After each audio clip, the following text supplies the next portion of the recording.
Okay, let's try this again. Hopefully you guys should now be able to see the stream, be able to hear me talking, and also be able to hear in game as well.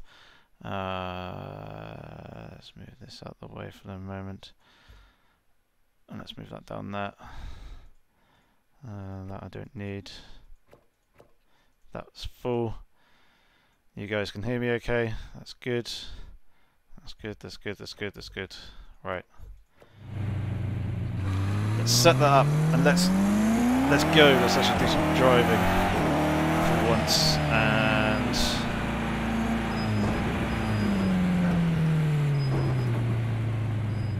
give me a moment.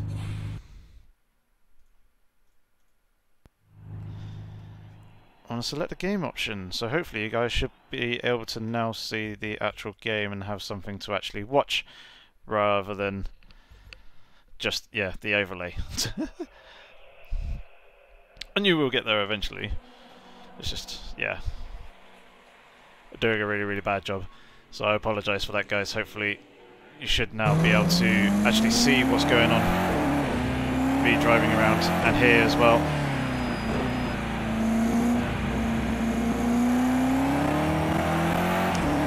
Good. Good, good, good. So yeah, well, I thought just do something relatively easy for first time streaming. Basically just test out a few different cars for this this Nurburgring 24-hour Showdown community event. And basically see what cars work quite well, and then see if we can actually work towards trying to get a decent lap time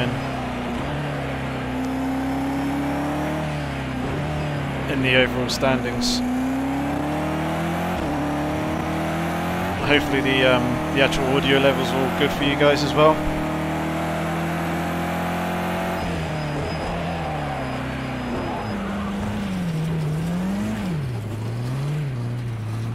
That's a good start when your lap time gets invalidated. But yeah, I'm driving quite badly at the moment, as you can probably tell.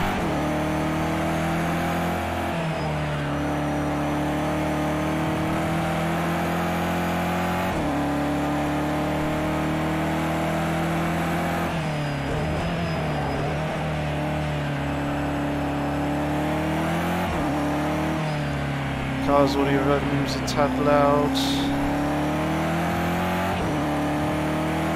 I can adjust that. So I'm going to be cheeky, and rather than actually do it outside the game, I'll just do it inside the game instead. Hopefully that's a little bit better. If you guys can confirm that for me, that would be very much appreciated.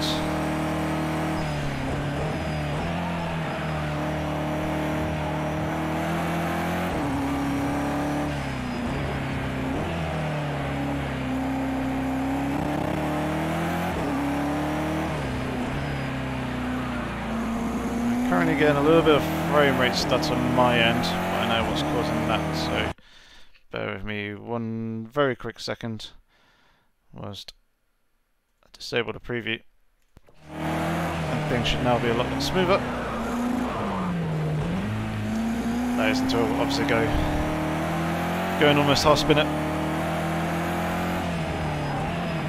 So how's everybody else doing on this Wednesday evening? Hopefully you guys are all good. Hopefully you're actually looking forward to the proper Nurburgring 24 hours this weekend.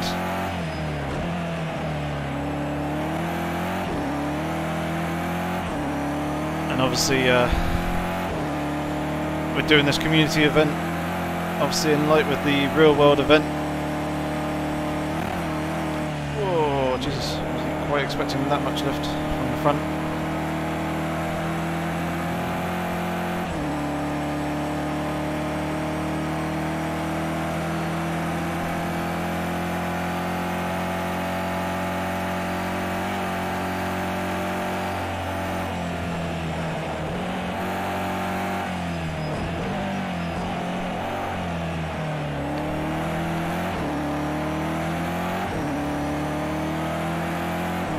So yeah, if you guys have any questions, feel free to obviously pop them in the chat or try and read them whilst I'm driving.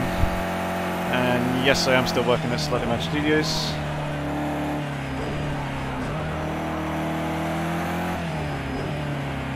Currently doing bits of DLC work for the 2 remaining DLC packs that are coming in the future, and also working on another project as well, which I can't talk about. So obviously nothing's been announced yet. But yeah, I'm still working at Slightly Mad.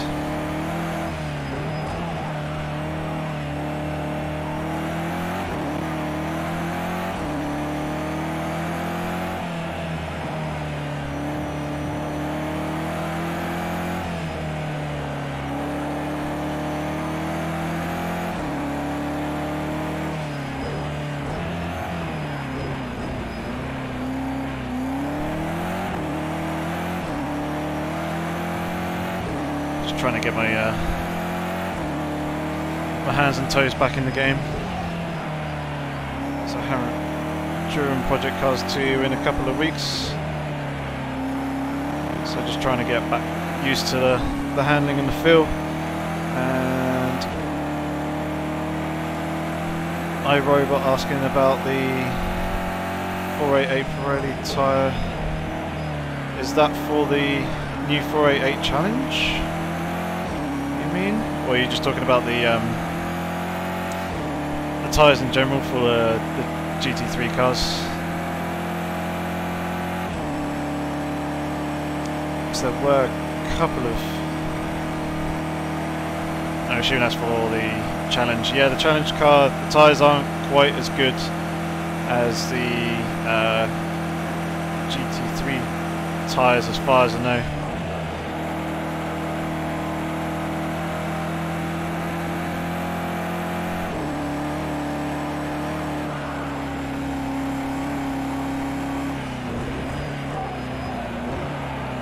Yeah, the tyre model and everything gets a few little small tweaks and updates. Let's discover various new things from real world data and also refine it a little bit further as well. Can't quite remember if there was any specific changes in the previous patch. And that is a guardrail that I have full on found. Right, I'm going to restart the session now that I've kind of got myself a little bit more zoned in. Hopefully we can get a little bit more of a representative that time. But yeah, the 488 challenge isn't specifically designed for drifting. It's going to be it's very, very similar to the Lambo Super Trofeo in the sense that it's kind of like a step up from the lower formulas into GT racing, or should I say up towards GT3. Yeah, really, really big oversteer coming into that first turn, and also that traction control slip value is way too low. There's a number of things that I'm not too happy with the setup wise in this car at the moment. There's too much engine braking, so it's slowing me down too much in the corners. When is patch 6 coming out? I have a rough idea as to when it is coming out. I cannot tell you when it is coming out though.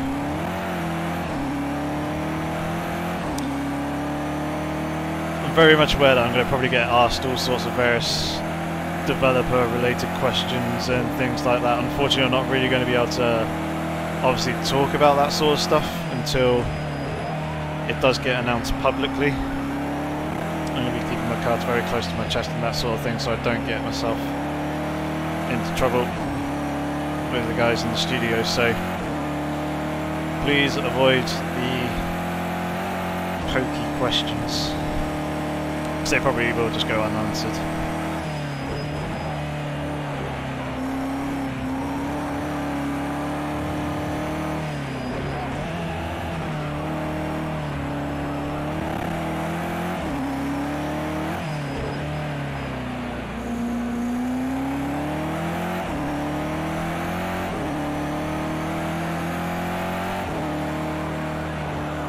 And yes, the game is very, very good in VR. It's so much more immersive. I mean, I use the TrackIR.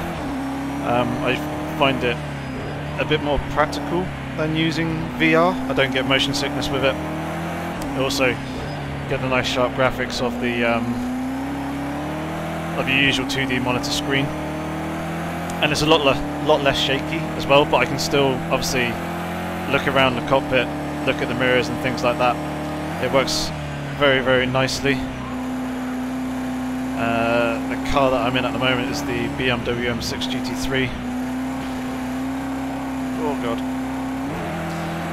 it's me not focusing 100%. But yeah, VR is very, very good. It's very, very immersive. The whole depth of field effects.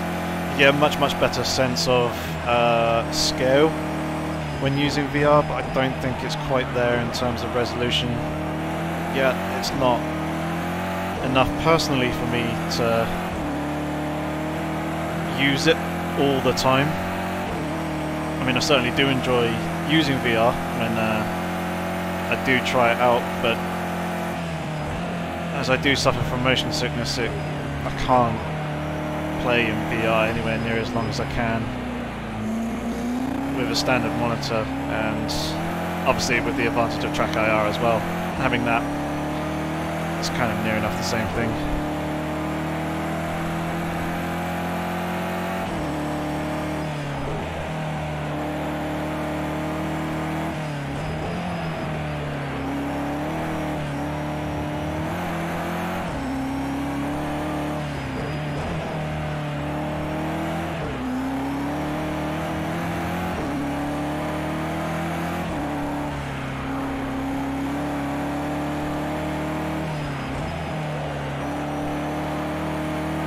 Messed that up as well. Not being overly smooth at the moment.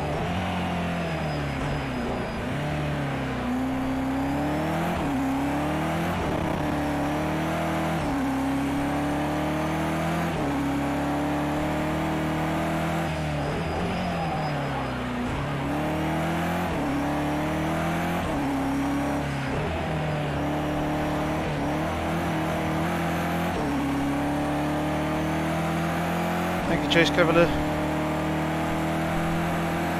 Yeah, the last game had a lot of patch support. The first one. I wasn't there in the studio at the time. I had a previous job in the graphics design industry. And obviously I had the YouTube channel. It was very heavily Project Cars focused. But yeah, I wasn't part of the studio until probably about a year. Maybe slightly less than a year into the development of Project Cars 2. So I kind of jumped in the development cycle halfway through. It's been a fantastic experience. Learned an absolute lot, ton of stuff about games development stuff, and even though, well, yeah, I did games development as a degree back at uni, and 6 months in the industry not long after I came out of uni as well, but yeah, very exciting. Certainly a fantastic, unique job to have compared to some of the other jobs out there. So I'm very, very lucky and very privileged in that sense.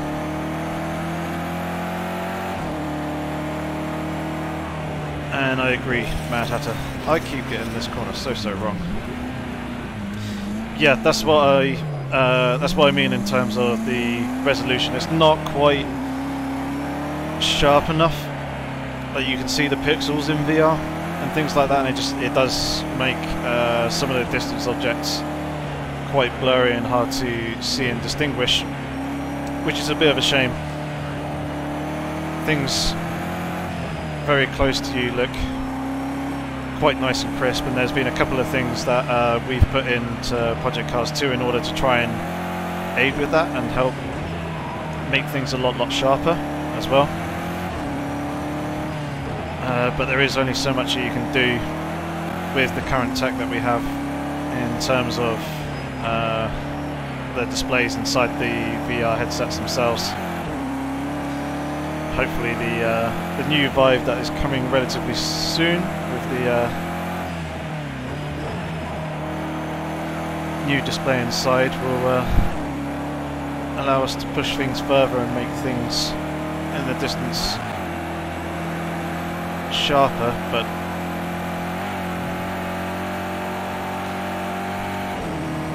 yeah, I think VR needs to push itself forward a little bit more, a little bit further in terms of resolution for it to really take off. Everything else about VR is absolutely fantastic, and don't get me wrong, the resolution in VR and stuff isn't bad. It's just not anywhere near the standard as the normal monitor, and in some games it's pixelation is quite noticeable. You are very much welcome, iRobot, for the Insider's Guide series.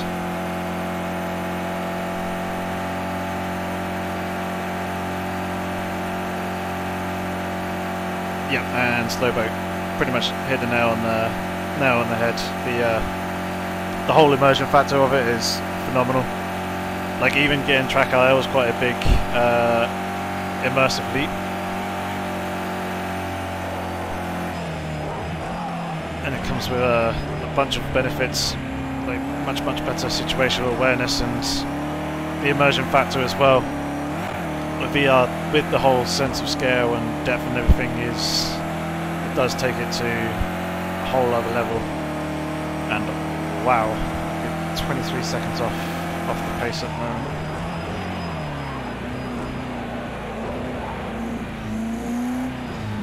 But I am, one, driving pretty bad, two, using a default setup at the moment. Right there, didn't even make the apex for that one.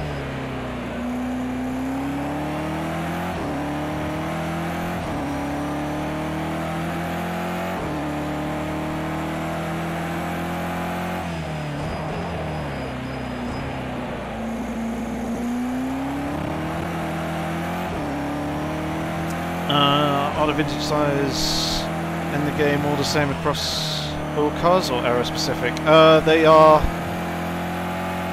They try to be as close to era specific as possible. There's a couple of variations of the vintage tyres that they have. It depends on what type of car as well.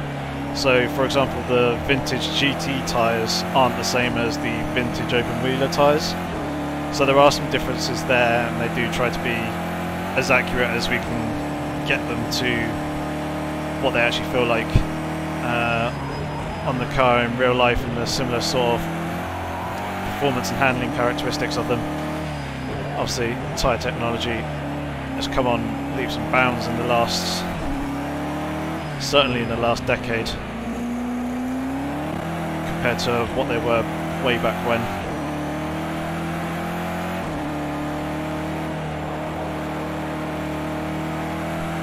But yeah, there are various different types of vintage tyres. Not the same. It's not just the same vintage tyre across all the older, more classic cars.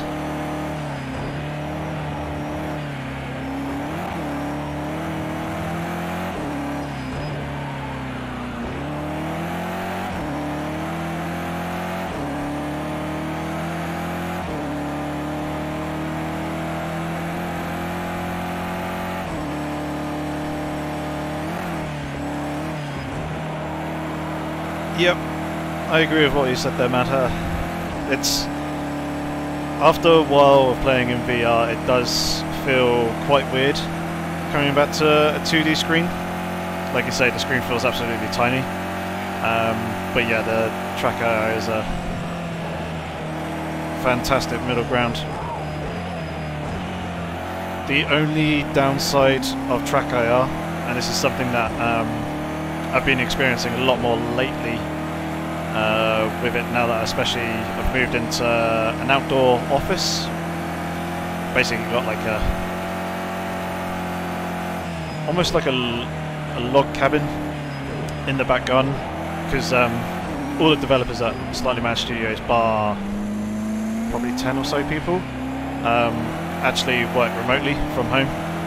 We do have a studio over in London, but there's only a few people who work there or work from there on a daily basis. Everyone else logs in remotely. But yeah, we've got an outdoor office slash man cave where obviously my rig resides, where I work from. I've got a sofa, TV, PlayStation 4 in here as well, so I tend to have the mates around for racing or whatever, watching NFL, stuff like that. Chill out with some beers and have a good laugh. But yeah, that downside with the TrackIR is being in this log cabin, it gets a lot more direct sunlight, and where it uses infrared to read between the two sensors, when there's a lot of sunlight it can interfere with that and cause the TrackIR to go absolutely mental. It starts looking around all over the place, and it's difficult to control, so I had to chuck up towels and blankets over the windows to basically try and block out the sunlight. So if your room is too brightly lit and it gets too much sunlight in, TrackIR may not be the best thing for you, and the VR actually doesn't have that issue from what I've experienced. So that's obviously one of the things that VR has over TrackIR from what I've been using and experiencing. But I didn't have that issue previously back when my PC was back in my bedroom. Obviously it did get some sunlight into it, but not enough to make the TrackIR go crazy. So if you're thinking about purchasing a TrackIR, have that in mind.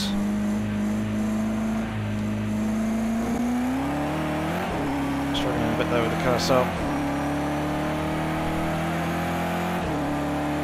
And you can't get the game to feel like Assetto Corsa. That is because they're very, very different games. Very different types of simulations.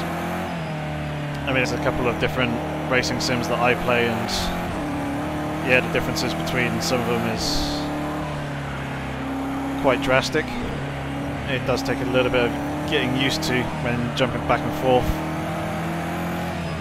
between all the various sims, but obviously everyone has their own take on force feedback, everyone has their own physics engines and things like that, so you're not ever, unless all the studios all of a sudden bind together and make one super sim, as it were, you're not ever going to have the same feel. And to be honest, it's nice that all the sims feel different in some ways. Obviously in the pursuit of reality, it's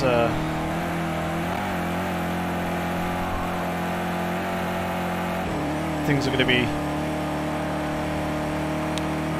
I guess, a little bit different. Obviously you want to be as close to you can in reality, but at the same time, if all the games felt exactly the same, then there'd be no point in having all the various different games.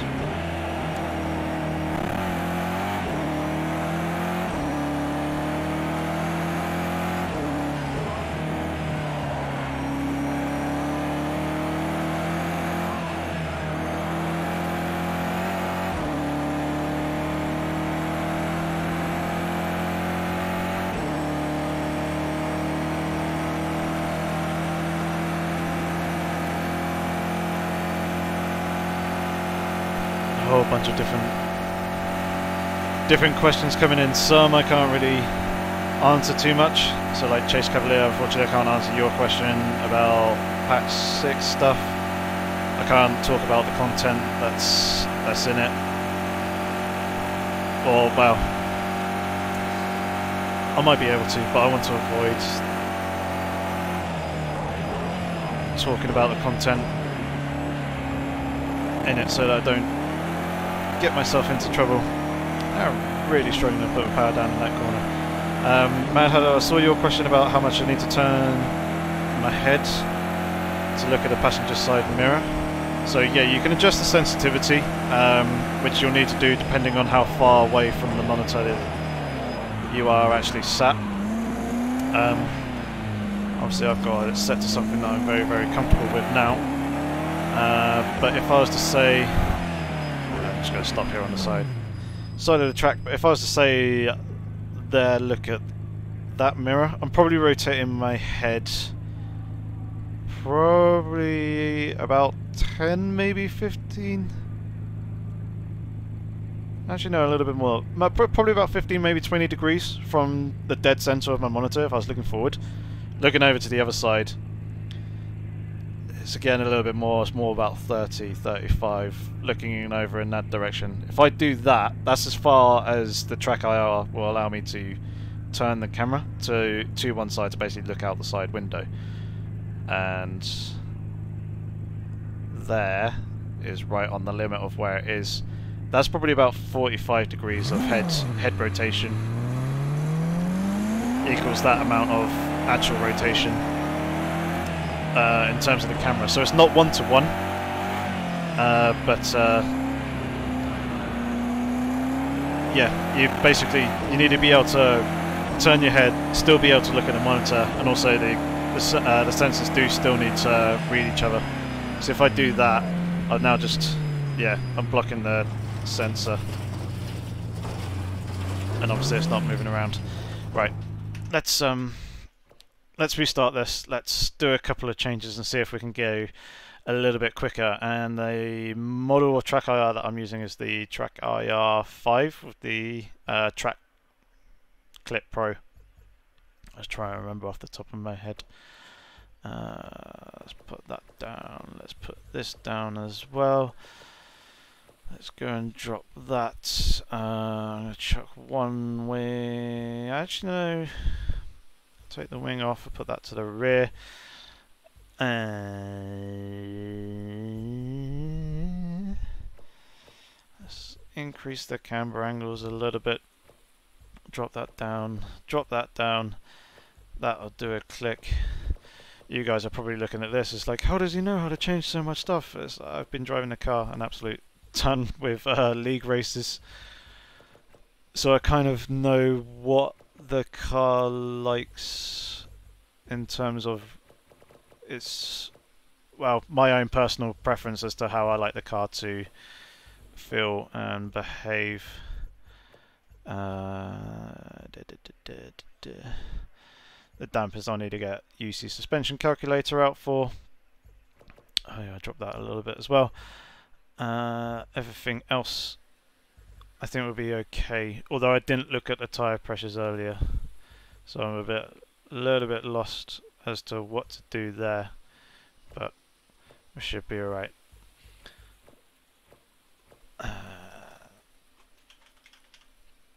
Something simple for namesake. Going to the Nordschleife in 2 weeks for tourist fart and can't wait. The real world track is absolutely fantastic. Obviously it's very, very good in the game as well, and this being a laser scan version is very, very accurate, but yeah, nothing's going to prepare you for the real thing and the insanity of what that track is actually like to go around in real life. I haven't actually driven around it myself. I've had a friend take me on a couple of laps around the circuit. It was absolutely a fantastic experience. Some of you probably know him actually. It's Benjamin Fisher. He's one of the developers at Slightly Mad Studios. His name's Elmo, and well, his gaming name is Elmo, and he's in a number of the RSR and also Gentleman's Club videos that I used to do back with Project Cars 1. Yeah, we all went to the Sim Expo last year, and he took us around the circuit in his Mercedes AMG, and it was one hell of a ride. But yeah, the amount of elevation changes, the bumps, the whole G-force effect and everything else like that that you don't feel in the sim is very, very noticeable when actually driving around the circuit in real life, or going as a passenger ride in real life. And I definitely recommend, before actually driving the circuit, doing a passenger lap first by someone who knows the circuit quite well. There's a lot of nuances to the circuit and bumps that if you are slightly offline for, it can completely chuck you off the track and send you into the rail. And obviously the most important thing is just take it easy, just enjoy it, have fun, don't risk yourself, the car, anyone else on the Nurburgring. Just play it safe and I'm sure you'll have an absolutely fantastic time. May need to go a little bit higher with the wing angles on the rear, as it is moving around quite a bit in these medium to high speed corners.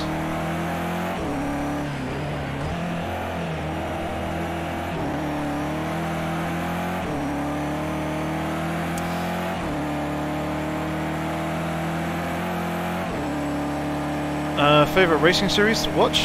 Oh, that's a tough question.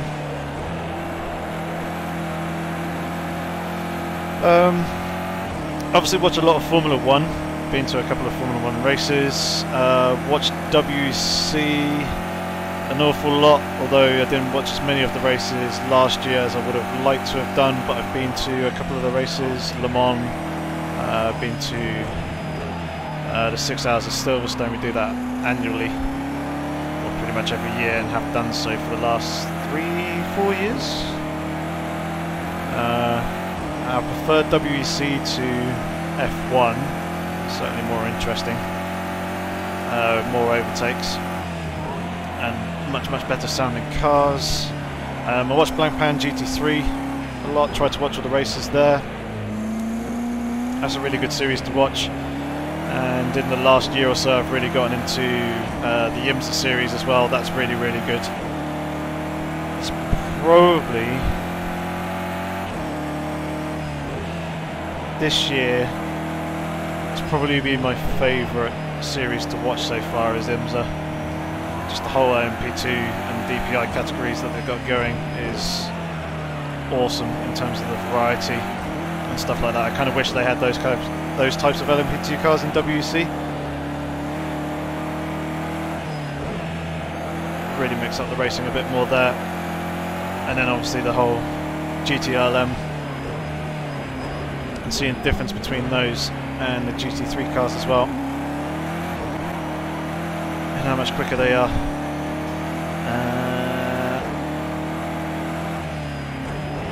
Are they really laser scan or just new tracks? So all the new tracks in Project Cars 2 that weren't there in Project Cars 1 were either laser scanned or drone scanned, or a mix of the two. So all the new tracks from that were put into the second game over the first have either had the drone scanning, the laser scanning, or a mixture of, or both. Like I say, a mixture of the two. The Nurburgring GP circuit and the other versions of the Nurburgring circuit, and then also the full Nordschleife, those were also laser scanned, and redid those tracks for Project Cars 2, but we didn't get the time to do any of the other tracks, unfortunately, as there's quite a lot of new tracks that came to the game.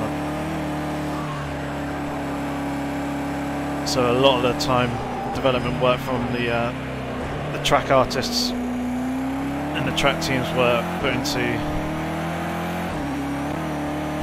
creating those circuits, but we managed to laser scan the Nordschleife and the Nürburgring GP circuit and do those for Project Cars 2. So we are driving on the laser scan version of the Nordschleife here,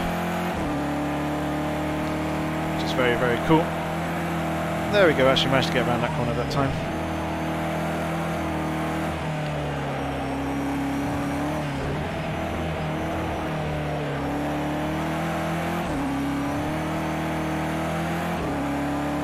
training for the 1,000 kilometer endurance race? I am not, no. I'm not too sure which 1,000 kilometer endurance race you speak of. I'm guessing it's for a league or community. It could be very well be AOR, which one of the coordinators of, but I'm not clued in on absolutely everything that AOR do in terms of events. Obviously know that they do post various different leagues and stuff like that, but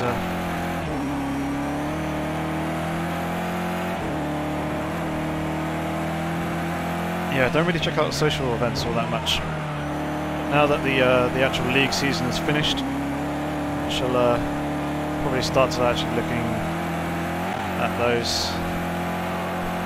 Yeah, AOL 30th of May. Okay.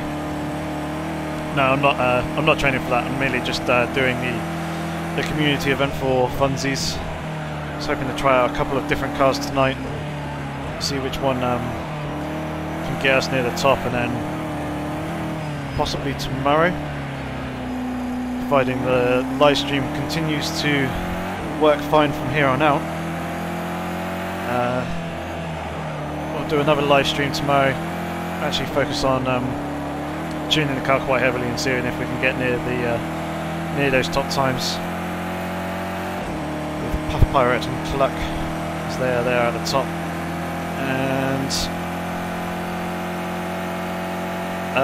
I did watch the Blancpain Sprint Series at Brands Hatch last weekend as well. Watched both races, in fact. And they were okay. They weren't amazing. As the commentators were saying, Brands Hatch isn't the best track for overtaking, but it was still enjoyable to watch, somewhat, or at least have on in the background anyway.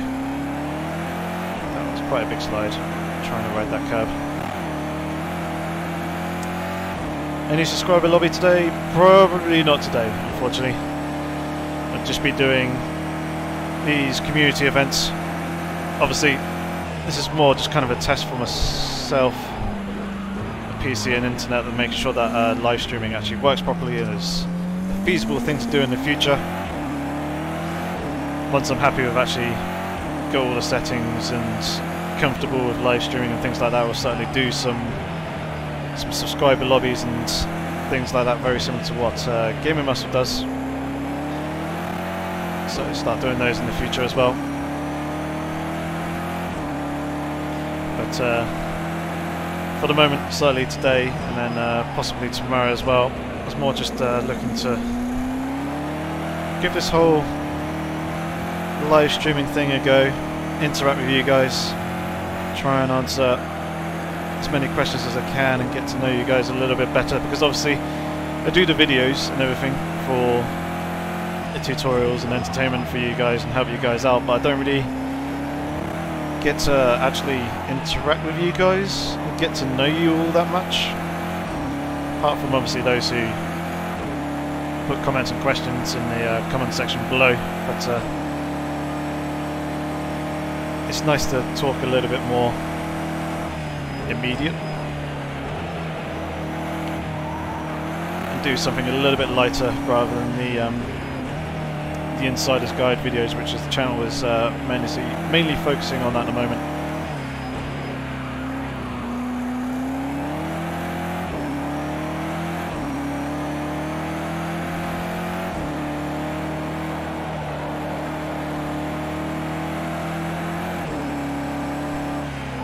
And yeah, I am on PC. I do have Project Cars 2 for the PS4, but I've never actually played Project Cars 2 on the PS4. I've got a copy, it's just sat there. I haven't actually used it, I've only ever played on PC. Obviously I've got the wheel, the TrackIR. Generally the PC is a slightly better platform in terms of visuals and potential performance as well, if you've got a PC that's good enough. So that is my preferred platform to play. I do have a couple of other sports games, obviously FIFA being one, NFL is another, and a couple of other games on the PS4 as well, but I don't really generally play the PS4 all that much. Unless my mates come around, they'll probably do like... They usually play FIFA or NFL.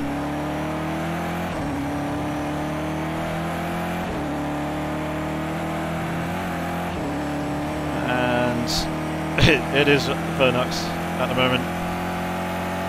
I haven't really delved into the setup all that much. And got that sorted. Adjusted a few things, but there's a lot of other stuff that I still need to do. I haven't really touched the dampers.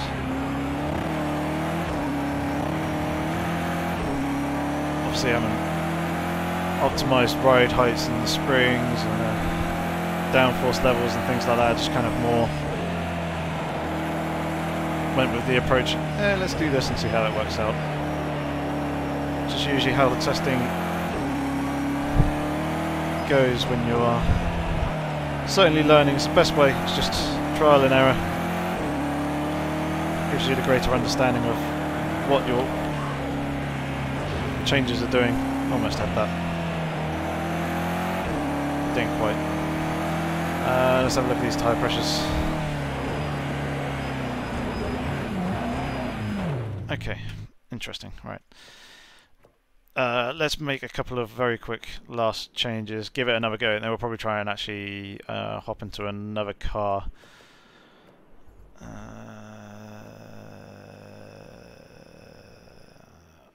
I've forgotten already what the tyre pressures were. 47, 45, that was what it was. Are you not racing in the AOR League? We are between seasons at the moment, so Season 9 has just finished. Season 10 will be starting up in the future. I'm not too sure whether I'm going to do Season 10 or not as of yet. As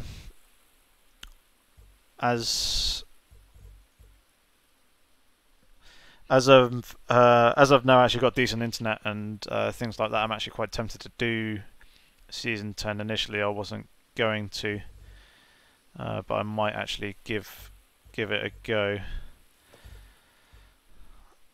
Alright, let's take all the bump stuff out for now. Let's do that.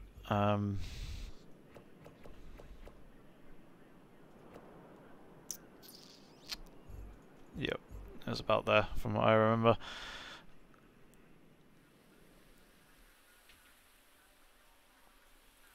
You should try PS4 and suggest setups that are stuck on console. It's very, very similar. In terms of setup, there shouldn't really be any changes. I just realised I can close the radiator right up because this is a community event. Don't need to worry about engine damage. That all looks fine. And I would like to do the dampers, but I fear that the dampers, I'm going to end up losing the stream if I do load up the suspension calculator.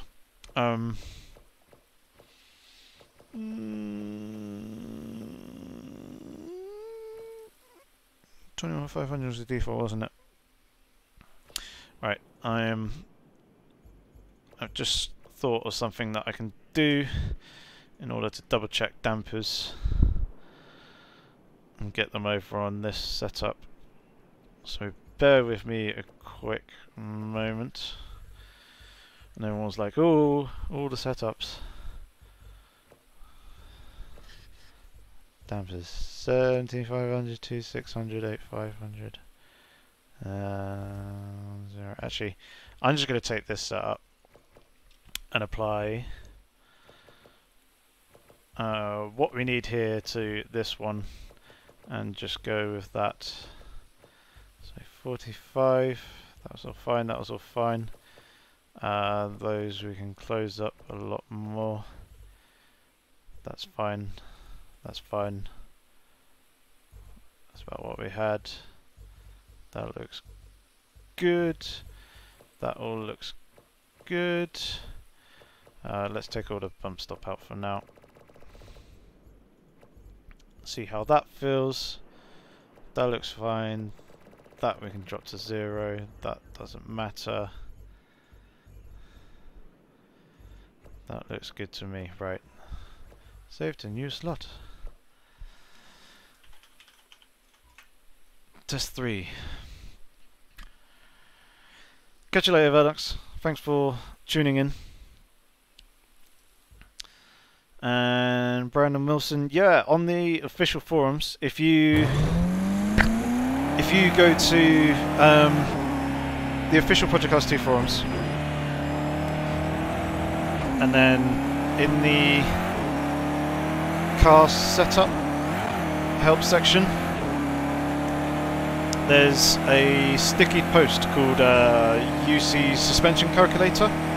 If you go ahead and download the zip file and read the first post as to how the calculator works exactly, what you can do is obviously select the car that you're driving, input the values of what you're using in terms of suspension, and then with that you can basically find the correct damper ratios and everything for the car and the suspension setup that you have.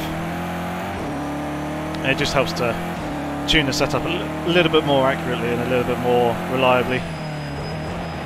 He's one of our physics car handling developers at Slightly Mad Studios. He's got an absolute wealth of knowledge when it comes to car handling and setups and things like that. He did the suspension calculator. He did one for Project Cars 1, and he updated it for Project Cars 2 after the game's release. And it's a very, very useful tool if you've got the time to dive into the setups and actually use the calculator.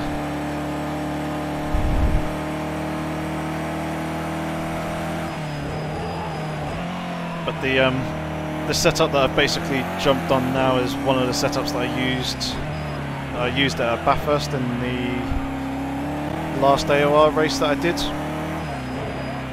And with that it's got all the dampers and everything set up to match the suspension and stuff like that, and Bathurst is also quite a bumpy track as well. Kind of reasonably similar to the Nordschleife here, so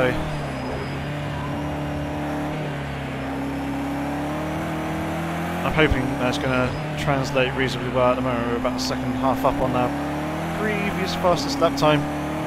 See if we can extend this out a little bit more.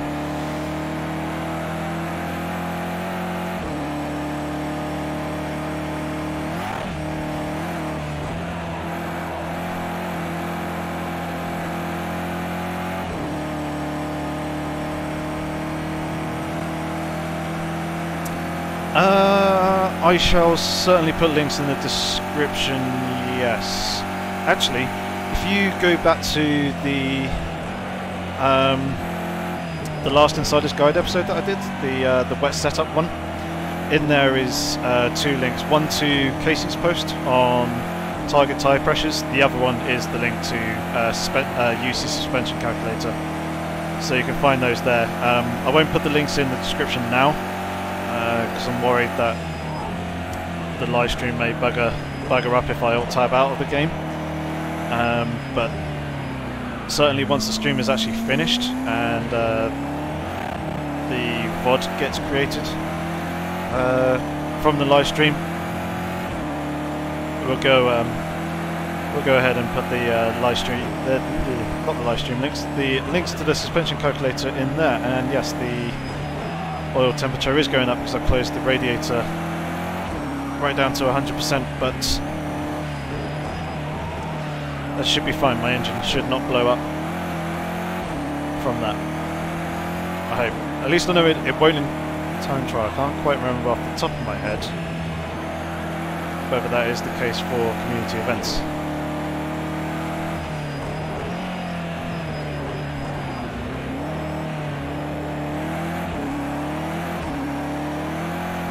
Yep, that's what I was thinking. Hence the closing of the radiator down to 0. I've obviously had to keep the brake ducts open a little bit, so although I won't suffer brake wear in the long term, I've already screwed up those last 2 corners. That's going to cost me 7 tenths of a second. Yeah, I had to keep the brake ducts open for optimal brake performance. Can't close those up quite fully.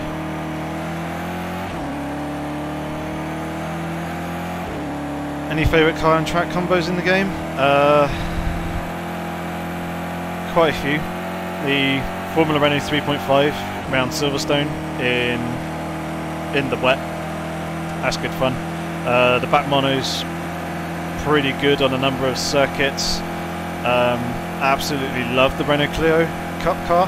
That's probably my favourite car in the game, to be honest. Is that one. Pretty much any circuit that's designed for it. It's an absolute joy to drive. Quite like Radicals, the SR3 and the SR8. Did a terrible job of braking and slowing the car down there. Quite like a lot of the GT3 cars. LMP2s at tracks where the LMP2s typically race in the real world. So either WC or IMSA series. Long Beach with the Indy cars, rather good. I quite like driving the Nordschleife in the... Again, not turning enough into this corner. I quite like driving the Nordschleife, like the regular full circuit of the Nordschleife in the VW Polo rallycross car, but doing it in the snow. So when there's snow on the ground, and just drifting away around the circuit. That's an absolute ton of fun. It's one of the combinations to definitely recommend.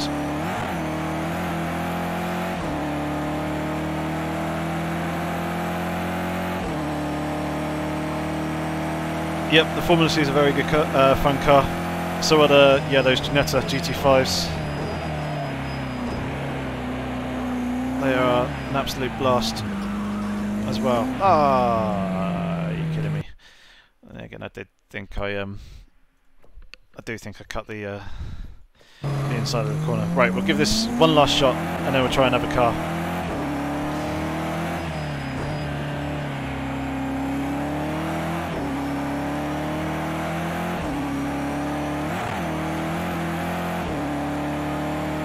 Nurburgring. That's a very good name for it.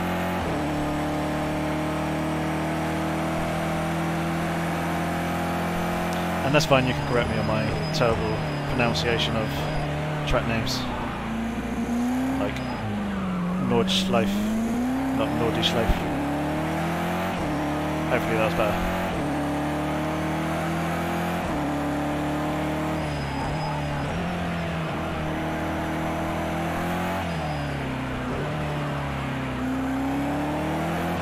I didn't quite get the car in, and it's oversteer on power as well.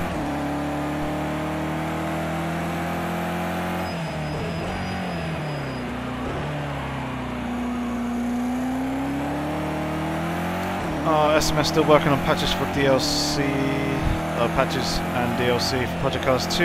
Yes, we are. We've still got two more DLC packs to come. So I've been doing bits and bobs for those. We do have other projects as well that the studio are working on. Obviously can't go into the details as to what they are. But yeah, there's still work ongoing for Project Cars 2. Working towards the next patch, and then also those two DLCs as well.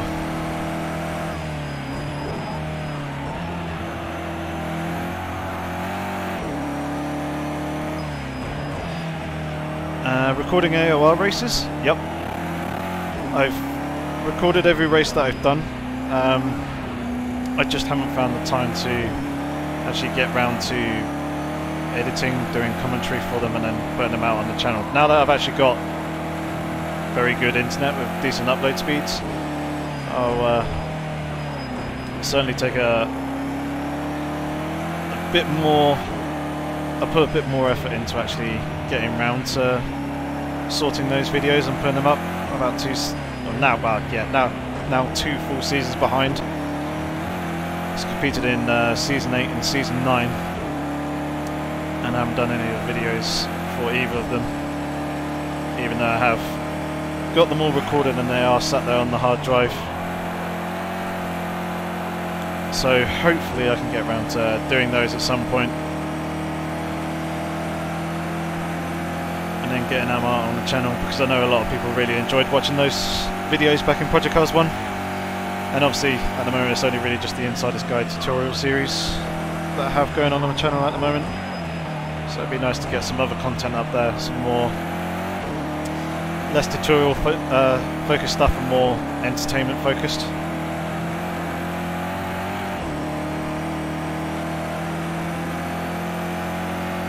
Get a bit more of a balance. Hopefully I have a bit more time on my hands to get around to actually doing that as well.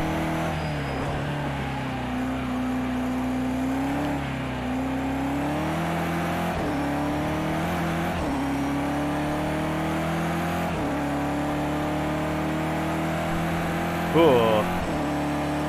Okay.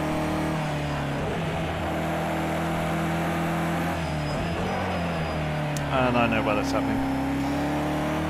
I just looked at my tyre pressures, and the fronts are a little bit higher than I want them to be. By 0.05 of a bar.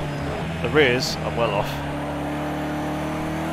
I want them to be around 1.8 bar. The reason why they've come up so high after making the previous tyre adjustment is because I've closed up the brake ducts even more. So the brake ducts are still quite hot, and they're maintaining or retaining the heat. When they're not getting as much cooling as they were before, that heat's got to go somewhere, and that somewhere is into the tyre rim and then into the tyres, which then goes and affects the tyre pressures, which is why they are even higher than they were previously.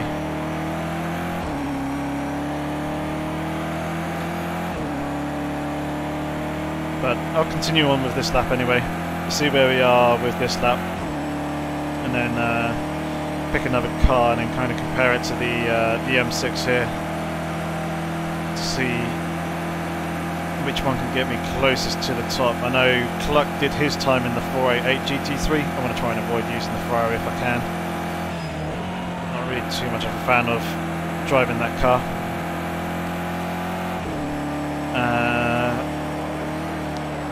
Puff Pirate did it in the M6, which is what we're in now, and I know very, very well. But I would like to try the Audi R8, and also possibly the Merc AMG as well. I reckon that could be quite good around here. The R8 and the Merc don't have the turbo, so they're going to be a very slight power disadvantage compared to the turbo cars. But they're both very, very good handling. Just kind of, for some reason, I cannot do that corner in this game. It should be flat, easy, but it's not. Or at least I'm not taking the right line into it, and I'm not getting the required amount of steering angle. And the rear of the car does still feel rather loose, and it's breaking away from me in a number of various different places where I don't want it to be. To try and work on settling that a little bit more.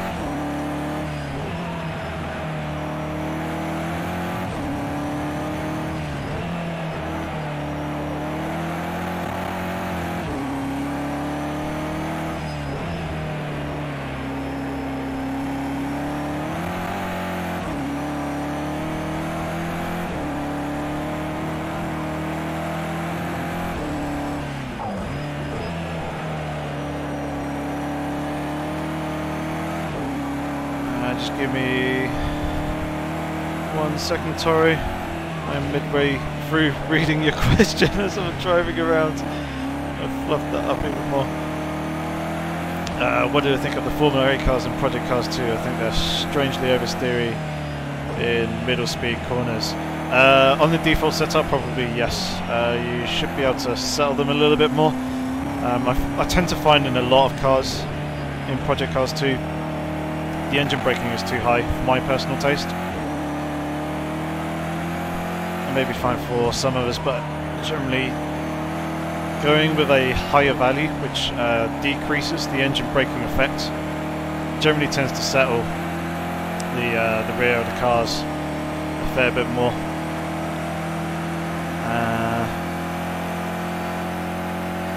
Something that I've noticed personally.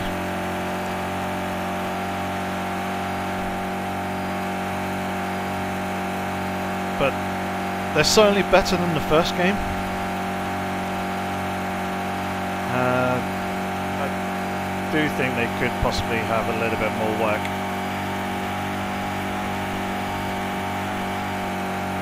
Or it'd be nice to put more work into them, but we can't forever tweak cars. Obviously cars that are broken and things like that, yeah, we'll fiddle and tweak with and make sure that we fix, but we're just going to spend days on days forever chasing a tail of trying to make all the cars perfect. Right, so 3:17.7 is the fastest time, although I don't think, where I restarted the session earlier, I don't think it's actually gone up onto the board. So 3:16, what am I saying? 3:16, 8:16, 5:79. Okay, so we've got one time up. Let's try the Audi. I'll go with a better livery than that one. Let's go green. Just full of funsies. Brian B, nice laps. Thank you very much. Good to see that you share your expertise and setup with the community. Cluck is very, very fast, yes. He does a lot of driving, especially in VR. I tried the McLaren 650S GT3 because I have the fact that you got the McLaren Fanatec wheel. That's cool. That's a very, very nice wheel. Obviously, I use Thrustmaster stuff personally. It would be good. Oh god, this feels really, really high. Give me 1 second. It would be nice to get some Fanatec gear, possibly also some direct drive as well.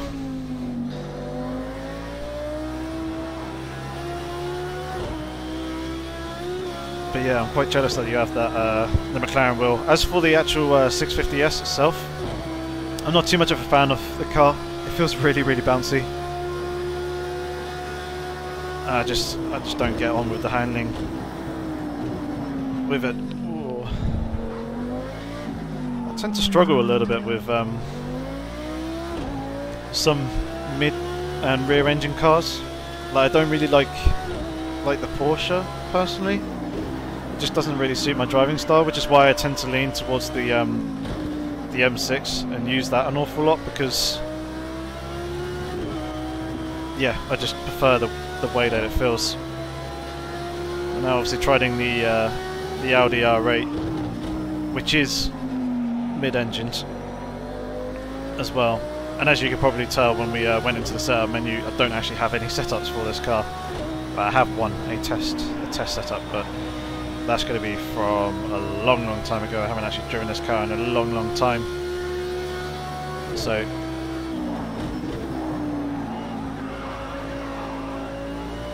there's going to be some new ground that we're trying out here. I can say already, from just over a minute into the lap, even though if it validated it, I actually quite like the feeling of the Audi.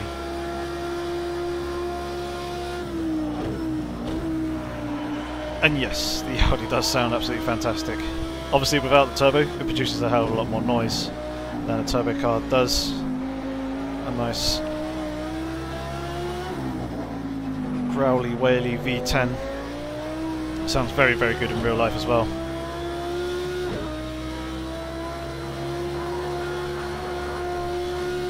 Oh, car grounded out a little bit part of the way through the corner, which kind of snagged the car a little bit, but my god, does it actually feel really, really good through the corners.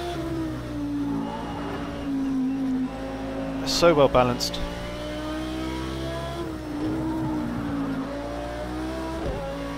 And not quite as oversteery as the M6 either.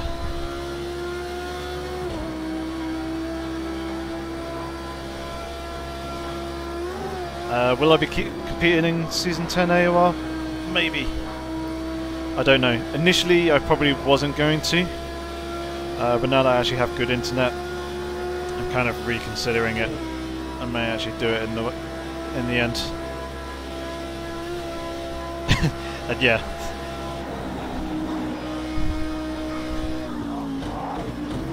Mad how I got it right there. Even though it doesn't make any difference at all, I still have to pick a nice livery to drive the car in. It's because I've got the TrackIR, I can look over at the wing mirrors. I don't want to just look at black wing mirrors, I like to be able to actually look at something pretty and colourful.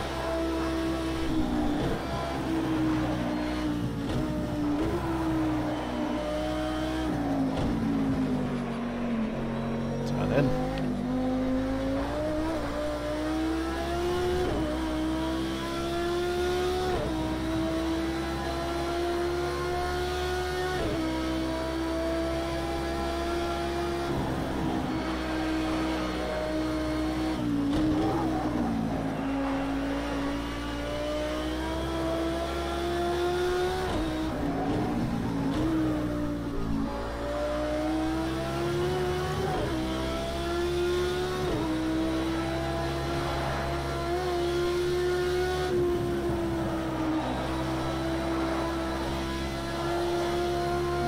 No.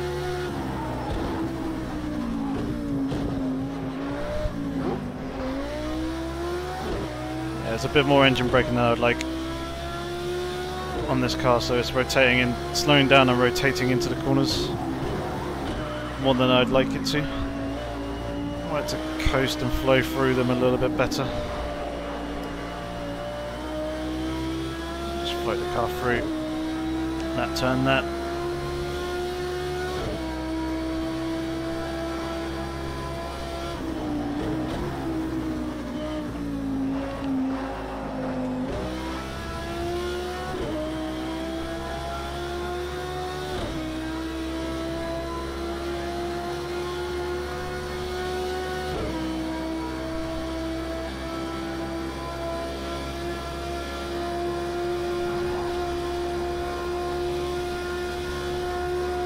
This is where the car's going to struggle a little bit more compared to the M6. It's on the straights with the power deficit. I didn't really get up into 6th gear. I probably could have used it, but left it in 5th gear just for the moment.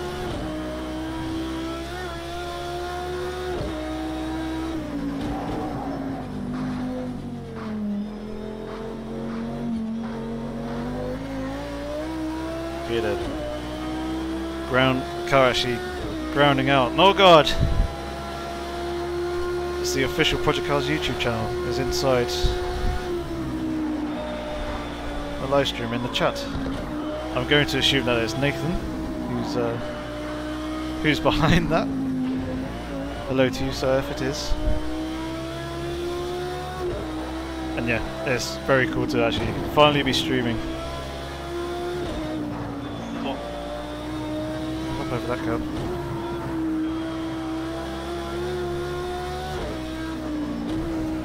Yeah, they have found me out. Now I need to be extra careful as to what I actually say. Not give away any secrets. Not that I was before, but going to be even more scrutinised.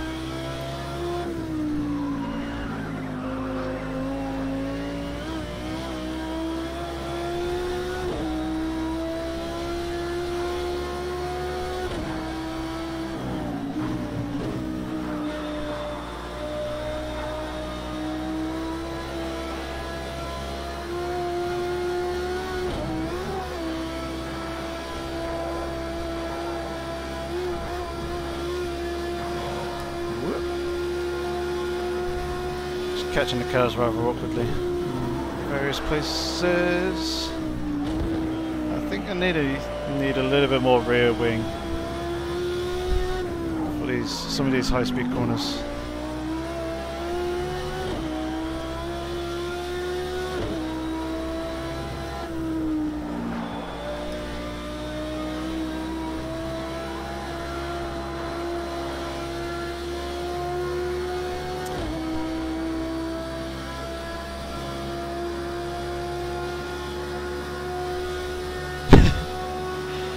Yeah, Nathan's putting me under a lot of pressure for my driving.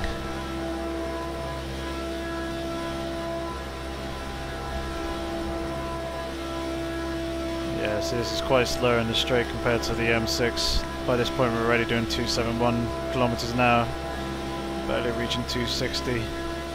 Although, did adjust the wing angles, and it does have the turbo advantage. However, this car, even on default setup, seems to be pretty quick.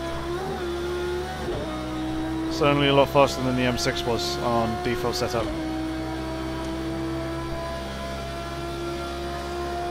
Right, let's make a couple of changes with this. Yep, the car does feel really, really good. These we can drop quite a lot. I didn't check the tyre pressures again. I'll take a click off the front. Ooh, ride heights lower than the BMW. Interesting. Obviously, it's the first time actually really looking at the car in terms of its setup. So, seeing the difference between this and say the BMW in its default setup is quite interesting. Like the M6 GT3 has a bump stop of 20mm by default. This defaults to 10. Let's get rid of you. Engine braking of 4. Ooh. There is much more room to play with than the M6. Excellent. Right, let's start off with 6. Let's put that 20% for now. Wow, 300. That's a lot of preload. Power ramp as well. Whoa. Okay. Interesting. Interesting. That's going to be a lot of fiddling to try and find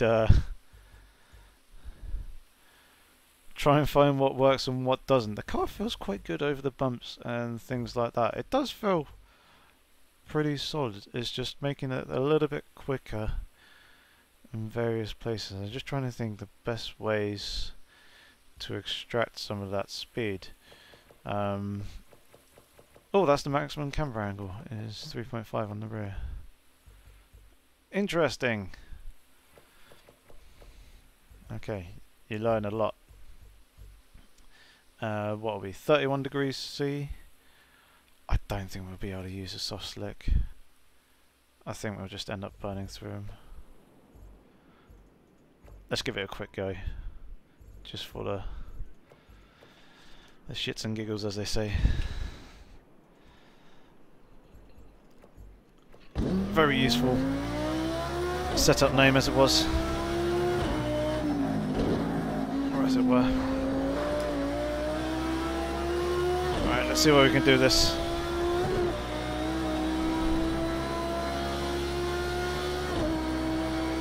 Setups make your head explode. Go watch the Inside the Guide series.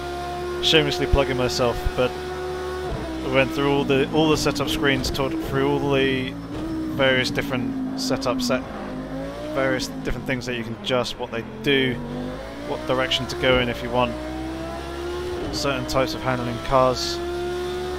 So go check that out, and hopefully it will help you understand the setups a little bit better and make your head hurt a little bit less. That's the whole idea of the series anyway.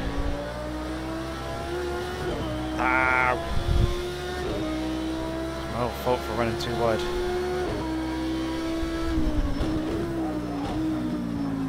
Why didn't I change the gearing? Because you usually can't change the gearing in the GT3 cars.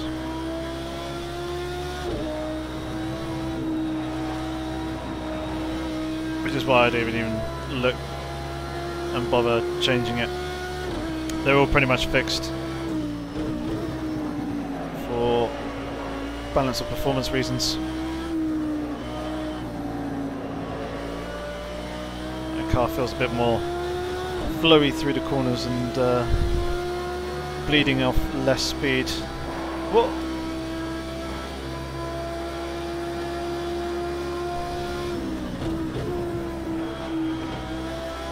Bye bye bollards.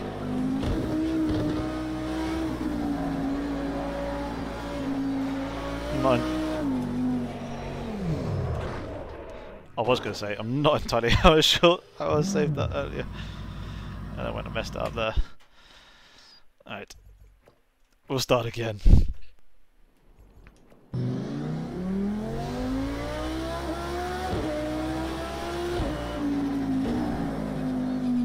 Actually, 1 second.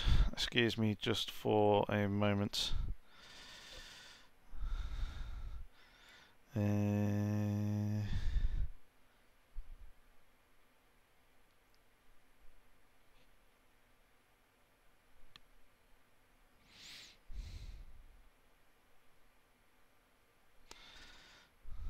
Sorry, I'm just replying to a text.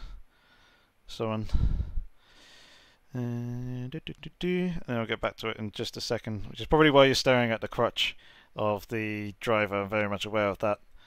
And looking down the neck as I'm looking down at my phone. So it probably looks really weird to you guys, as you won't usually see that, but obviously with TrackIR, it allows me to look around the cockpit.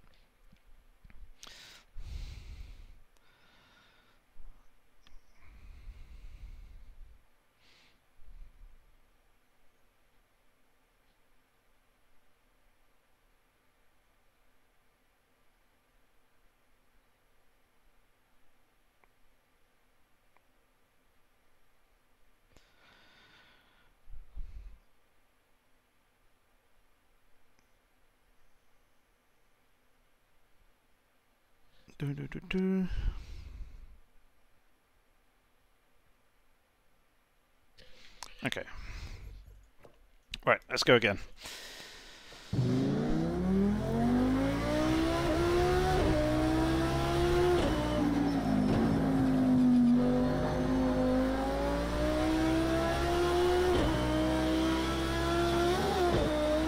Thanks, Nathan. I'll catch you later. I just realised your message saying you're about to jump off.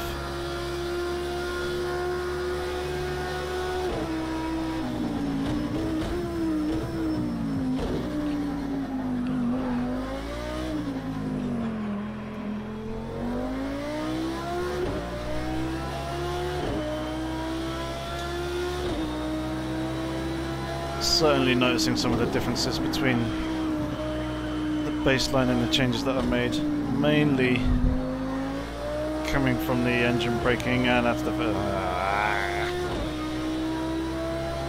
never mind, we'll carry on. Even though it's not going to be a valid lap time, it'll still give us a decent idea as to what kind of pace the car actually has in it.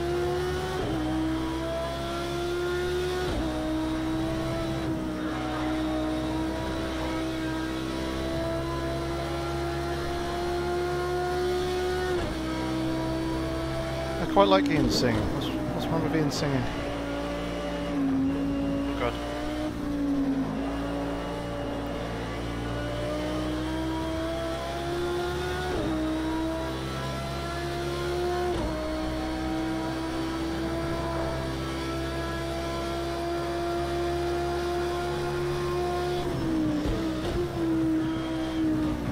But that lap invalidation was my fault. I did just go out too wide.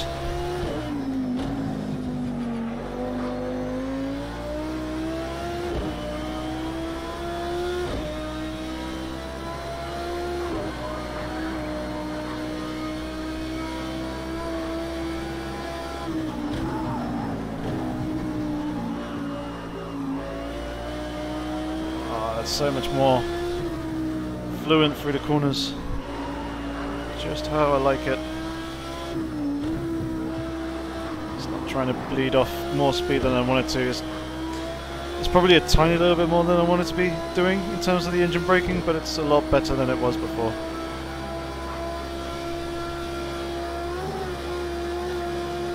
Yeah, the track limit penalties are much better now. A lot more accurate. The detection points with regards to the white lines are a lot better as well. It actually comes up when you when you do actually go over the white lines, or go too far beyond the allowed track and curbing areas.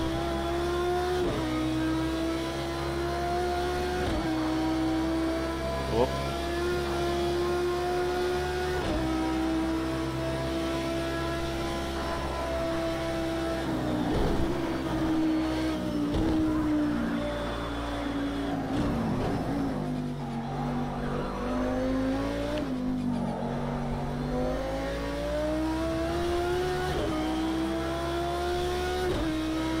This is the Audi R8 Goliath, a GT3 car, not a 24-hour version, even though they're identical in terms of performance. The only differences between the Endurance and the regular GT3 cars, or should I say, yeah, the 24-hour versions of the GT3 cars, is purely aesthetic. Basically, the headlights is pretty much the only change. It was done so we can get some of the real world liveries licensed properly. Otherwise, the manufacturers wouldn't have allowed us to do those liveries for those cars.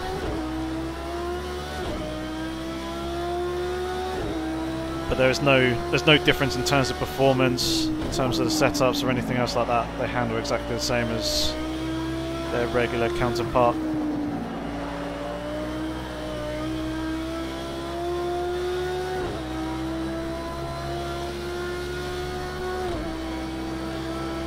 Give me a second, I'll show you what livery I'm in.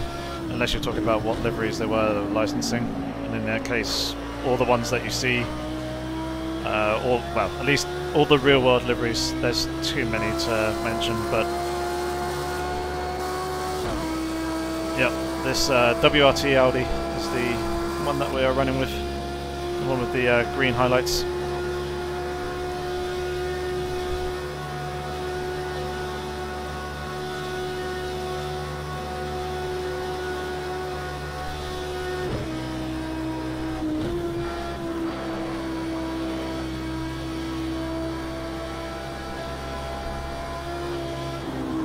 Oh god.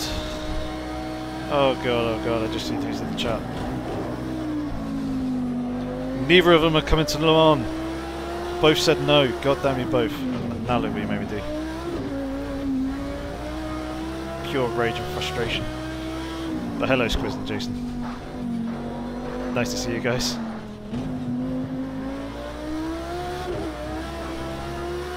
And Jason, no.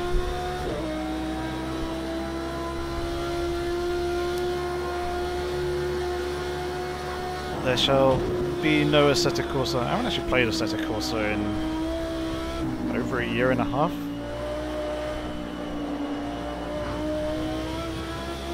There's a couple of other sims that I played, but Assetto Corsa isn't one of them. Don't hate the game or anything, just there's other sims that I prefer.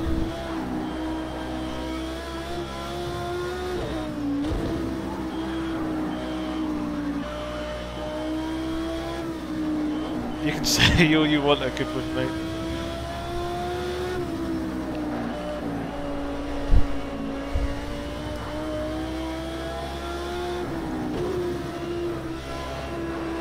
And let's not dive into a Project Cars 2 versus any other sim debate. Let's keep the chat free of that, please, guys.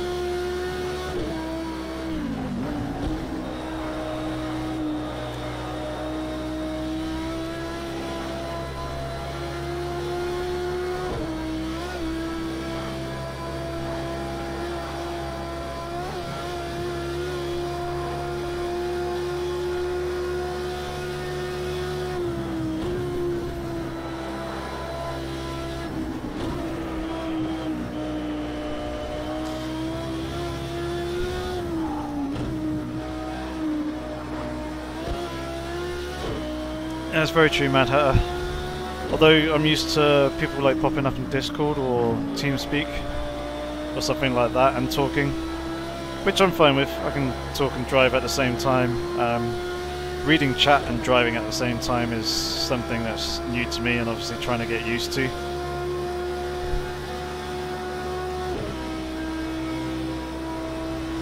Squirrel, shut up. You know I can drive. I've been around your house and driven. You've watched me live in person.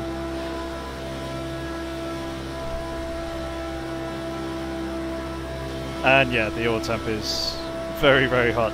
In a normal racing situation, my engine will probably be blowing up at this point, but as we're in a community event, there is no mechanical failures or anything like that, so I can basically fully shut the radiator, run the oil temp as high as it wants to go without an issue, although I've just seen my engine wear counter, although that could be potentially from some impacts.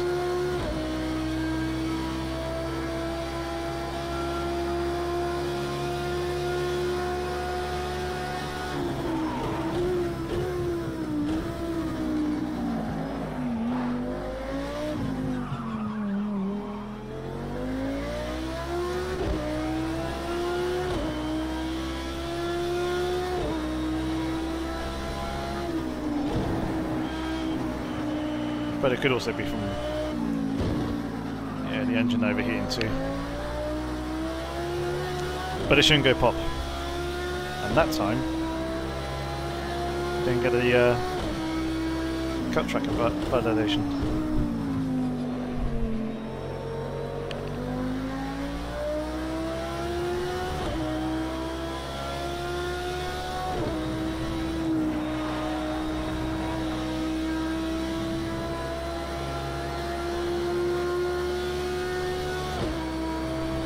Up 17%.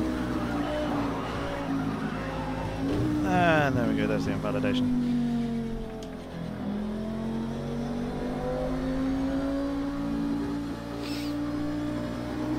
Three, 5, 11, 11. Right, I know I did say one more lap earlier, but screw it, we'll go again. Symmetrical.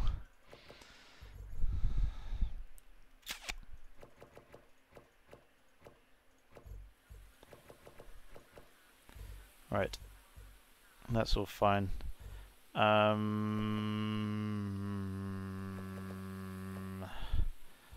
put that to 9.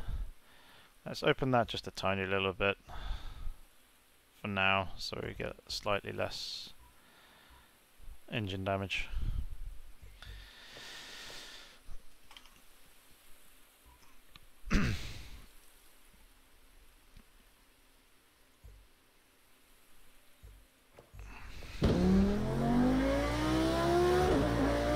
Alright, let's go with that.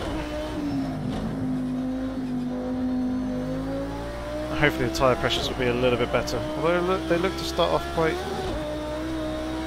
high, but they should settle. And hopefully we won't see any engine damage either. Or should I say less engine damage.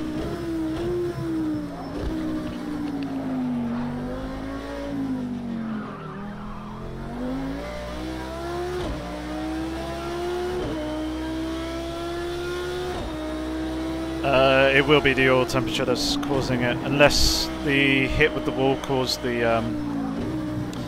some engine damage.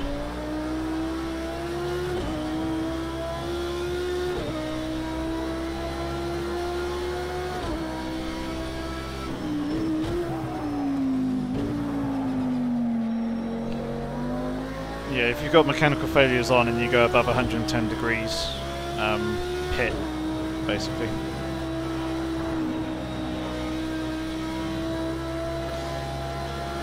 Once you get above 110 degrees C in the oil temperature range, you run the risk of... I'm giving up on the Audi for the moment. I might give it another one. See you later, Squiz. I shall catch you soon. I have to catch you at the next... is there a Goodwood Breakfast Club before Festival Speed? If there is, I'll catch you at that. If not, I'll have to catch you at Foz. Again, unnecessarily picking a livery.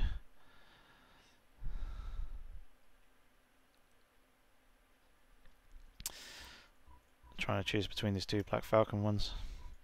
Let's go with the blue. Pretty blue.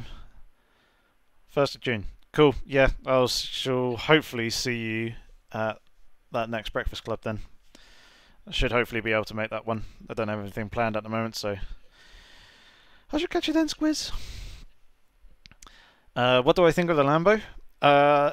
It's cool. It's very, very fast in a straight line. It's very, very similar to the Audi, apart from you can't adjust the front splitter or wing. You can't adjust that. But it's very, very quick in a straight line. One of the fastest GT3 cars. That is very far forwards. I'm just going to go and make some setup changes like straight off the bat, straight away. How much do we have to play here?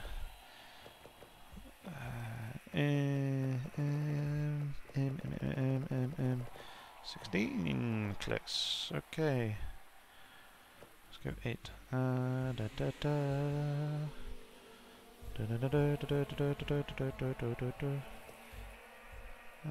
Actually, leave that at default. Let's take some of the bump stop out.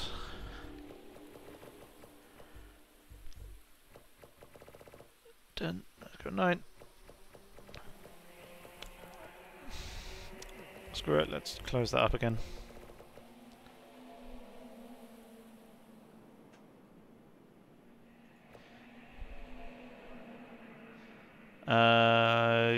You can check the other, the other world records. It should appear in the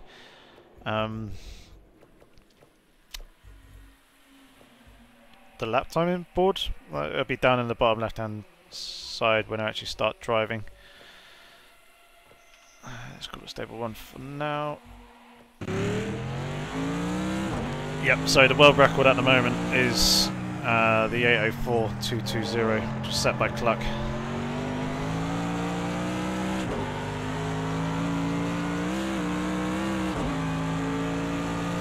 And I have not driven this car since development, before the game released.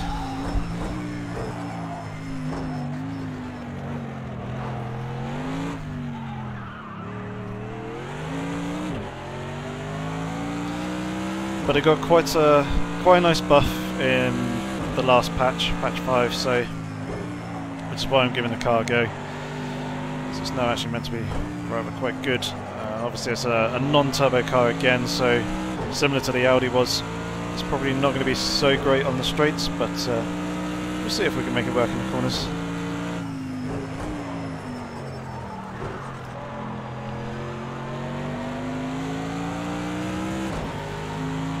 Got in a little bit hot there.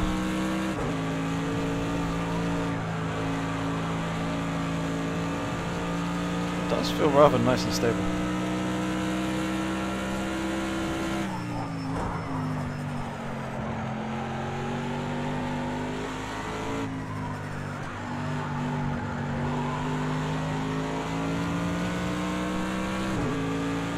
How did you get the real world record show the time to...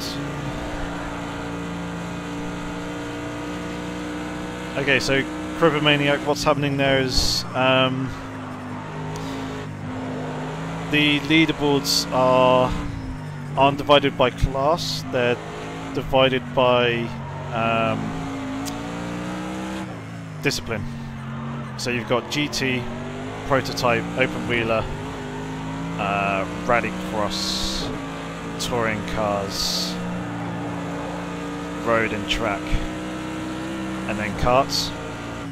So even though you're driving a GT3 class car, you will get things like the GT1 cars and stuff like that in your leaderboard.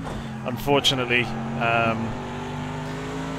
consoles have a limited number of leaderboards that we can use.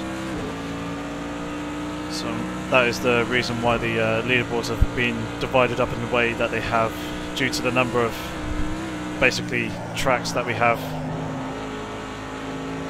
in the game. We're quite heavily restricted as to how we divide those up, and then using them also for community events as well. It's just a limitation, which means that we can't unfortunately do individual classes, but you can search or at least filter for the same car as the one that you have selected. So you can have a look at, say, all the Mercedes AMG GT3 cars, all the drivers with set times for those, and then look at the do the same for the other GT3 cars as well. That way you get an idea as to where you are in terms of class standings. It's far from ideal.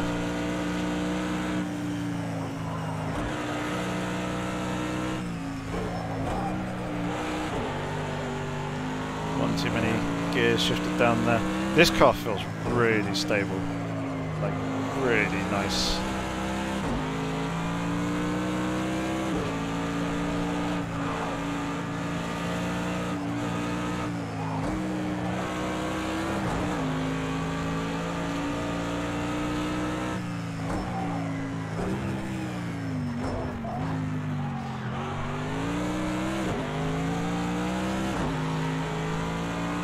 Thanks very much, Nathan Adams. Yeah, I may have a chat with Gaming Muscle at some time, see if we can do a couple of collaboration videos and things like that. I've always enjoyed Gaming Muscle streams. I haven't really watched him in a good few months. It's just been too busy, but especially when the game first came out, I was watching his live streams pretty much nightly.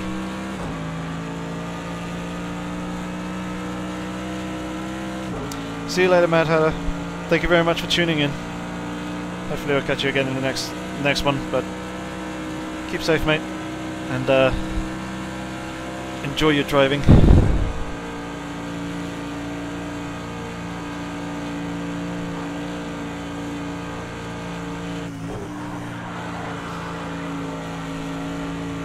And yeah, it is a shame about the leaderboards on console. Unfortunately, it's one of the limitations that Microsoft and Sony have in terms of the number of leaderboards that they allow for in the game. Other games have the same issue as us as well. They'll be restricted as to the number of leaderboards, but if we've got the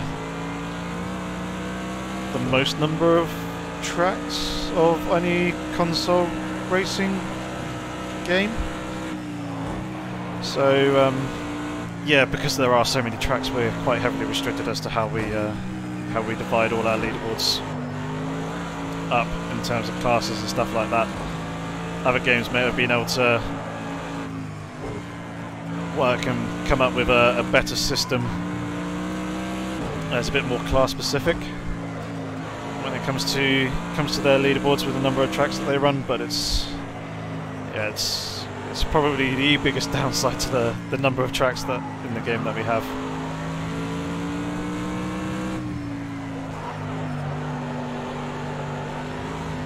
I am liking this car.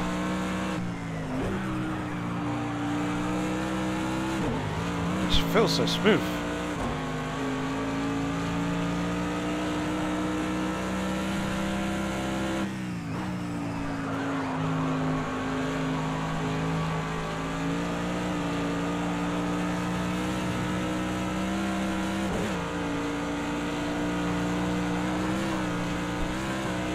Whoops, daisy.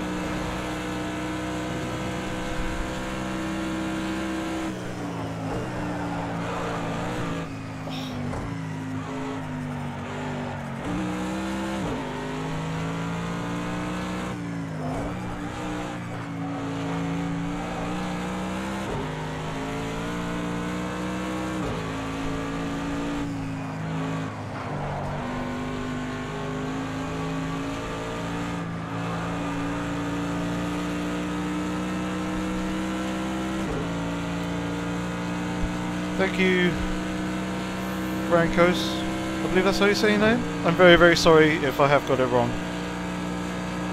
But yeah, it's cool that you're watching from Cape Town, South Africa.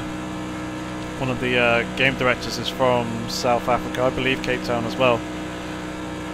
Game director of Project Cars 2 is from there. And I know someone else from South Africa as well. So it's cool to see people tuning in from all over the world.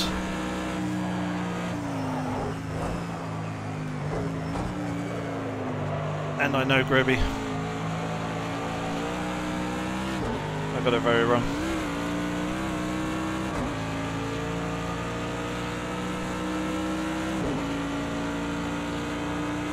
Okay, this car is very, very quick already.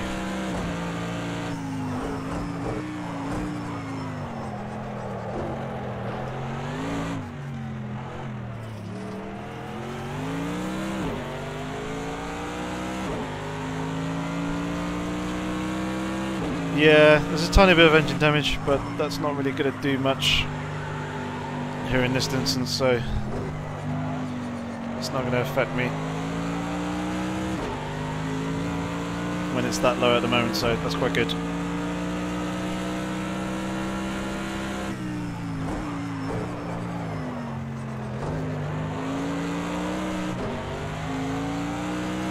Just breaking a little bit too deep into that hairpin there.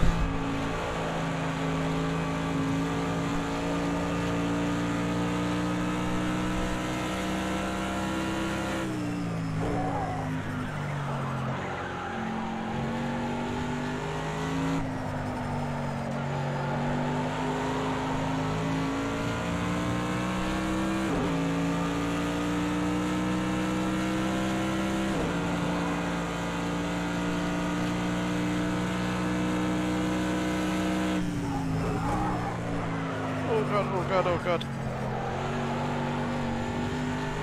Somehow managed to get through there without exceeding track limits.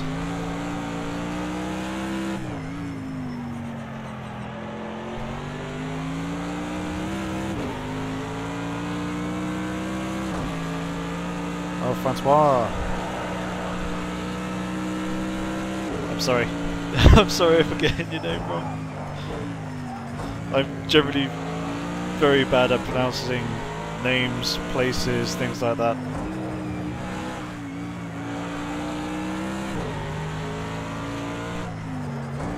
So I do wholeheartedly apologise for getting your name wrong. But thank you for correcting me.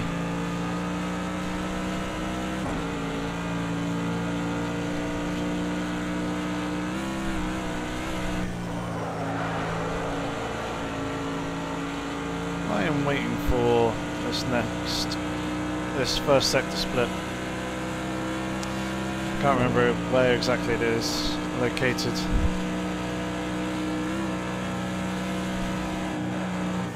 Although the previous lap was actually not a valid lap, so I'm not going to get the split time. Could have done a lot better there.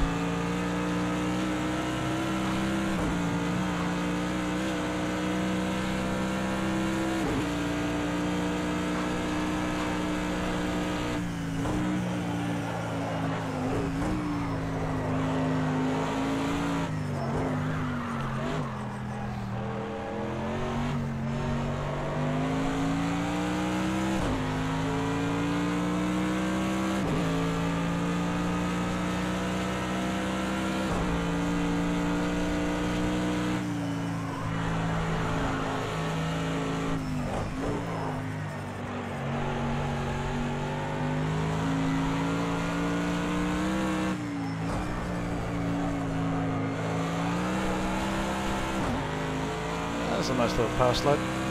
No, no, no. Dip the wheels on the grass.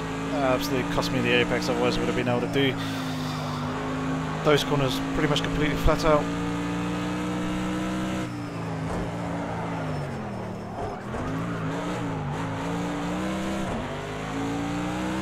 That was totally by accident. That was not intentional at all.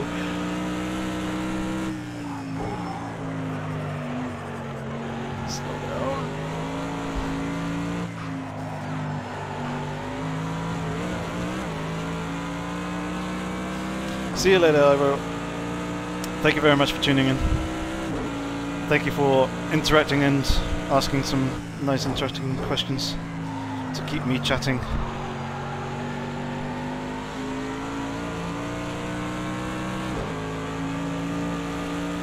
Oh no! Why you? Who used off? Not iRobot. Sorry.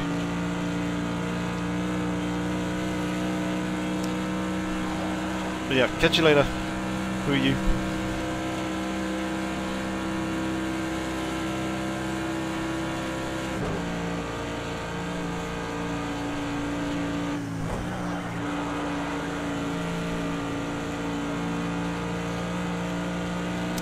If you want to know my system specs, go take a look on my channel's about page. They should all be there and they should all be up to date.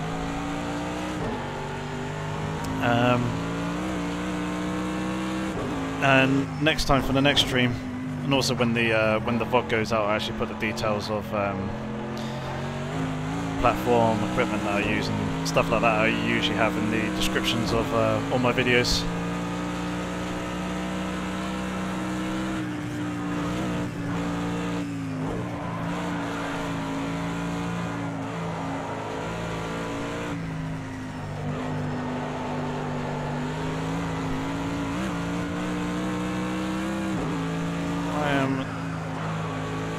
With the curves right now, way more than I'd like to be.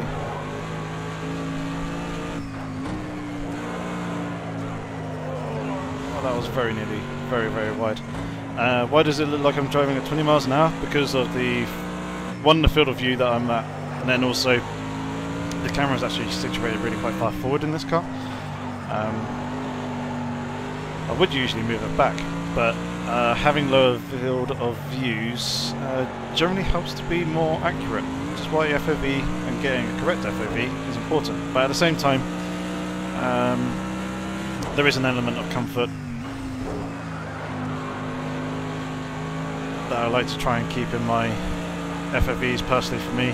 I don't really experience it so much in racing games, but especially in first-person shooters, stuff like that, first-person games where the FOVs are really low, I do start to feel quite nauseous and get headaches. I can't remember the name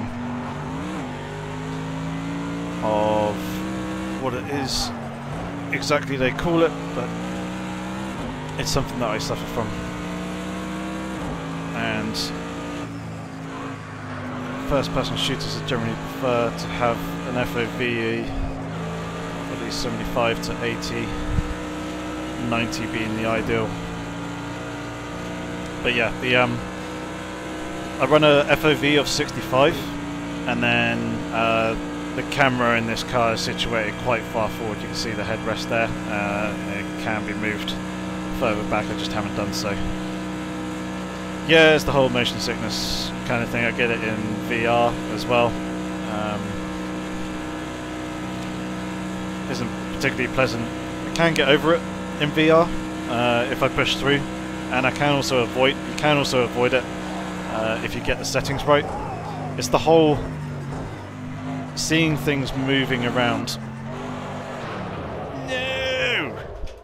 Oh, you're kidding me. It's the whole seeing things moving around, like moving up and down through bumps, whether it's the HUD or the car itself.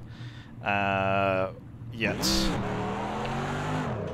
I'm not actually feeling those movements, and that whole kind of disconnect between what you're seeing and then what your body is preparing to feel and experience. Yet I'm just sat in an office chair, so I'm not feeling all those bumps and stuff going over the curbs, and it just completely messes with my head, and that's what causes the motion sickness there. So yeah, the car feels good. I'm hoping that lap timer split is going to stay up when we go ahead and restart here. And yeah, it's the AMG GT3 that I'm driving, not the SLS.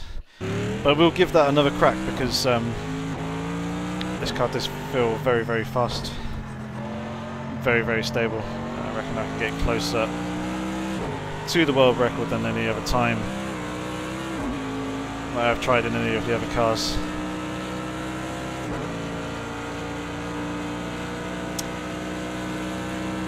Where did I finish in the AOR series? Very, very badly. I believe it's like 21st, 22nd odd position out of 34, 36 drivers. I missed a ton of races. There was 10 races in total. 4 of them I didn't attend, and then I believe there was two races that I had disconnects in, which were through my own internet. My own internet is rather temperamental and does like to drop from time to time. So I basically missed out on a ton of points that I could have potentially have gotten and didn't finish anywhere near as high as I was expecting. I had a couple of generally bad races as well.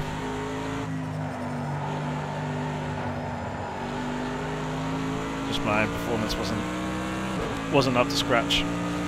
What kind of other games do I like playing other than racing? Why did I invalidate the lap time there? Other than looking at chat. Don't worry, it's not your fault. I should have been paying attention more. Other games that I play, other than racing games, first-person shooters, mainly ones that lean more towards military simulators. So, likes of Arma, Squad. I play an awful lot of Squad, and I actually kind of half tempted to try live streaming that at some point, as they've had a pretty big update in the last couple of days, which I haven't actually got around to playing yet, and I would really like to play. But obviously, where this is a sim racing channel, not too sure if you guys would be entirely interested in watching me play something other than sim racing related.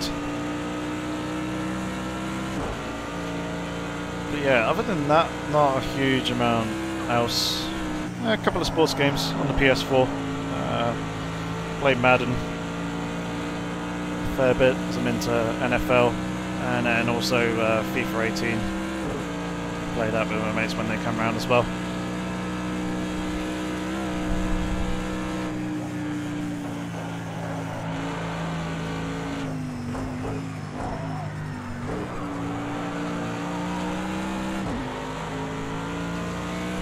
Generally a little bit tidier than the previous one. Not as tidy as it could be, but we're getting closer to some of the apexes that I was missing previously. And yes, I do play Arma 3. Not quite as much as I used to.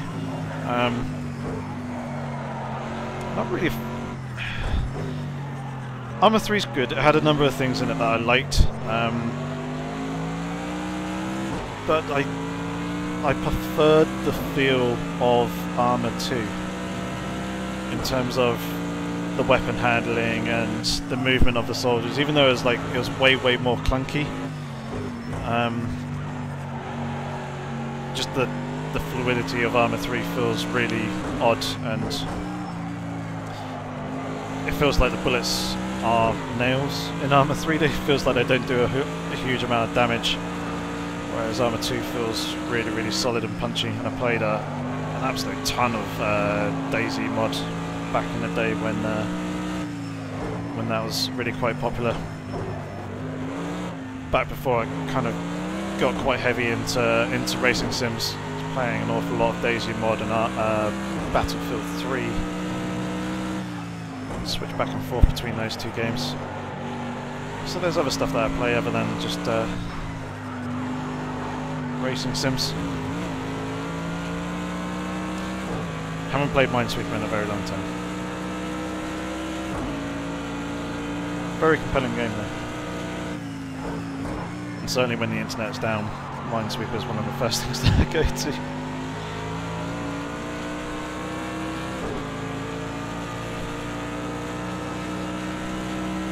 If you were to run the soft slicks for a GT3 in a long stint, do they start falling off before reaching the bottom of the gorge? Yes, they will do. So those gauges that you see up there in the top right for the tyres, they represent the amount of tyre tread that you have on the car.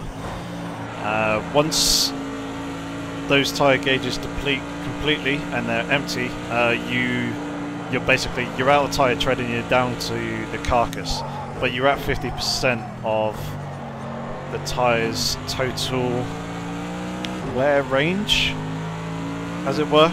But once you get down to the carcass, you'll start to see a very, very significant performance drop off. So avoid going too low with the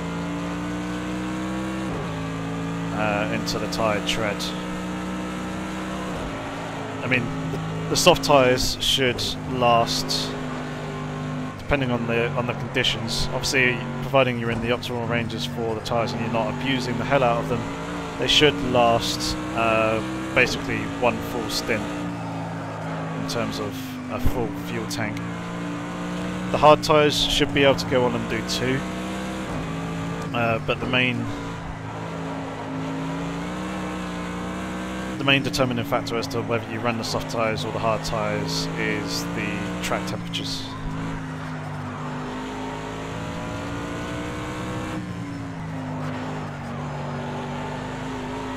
But yeah, do keep in mind that the hard tyres can basically effectively do 2 stints of fuel, or 2 full fuel tanks for all the GT3 cars, whereas the softs can only do 1. And then yeah, your tyre gauge up in the top represents the amount of tyre tread that is left on the tyre. So make sure you are pitting just before you completely empty it. But you should notice in your lap times that they'll be dropping off and you'll be losing performance from that as well.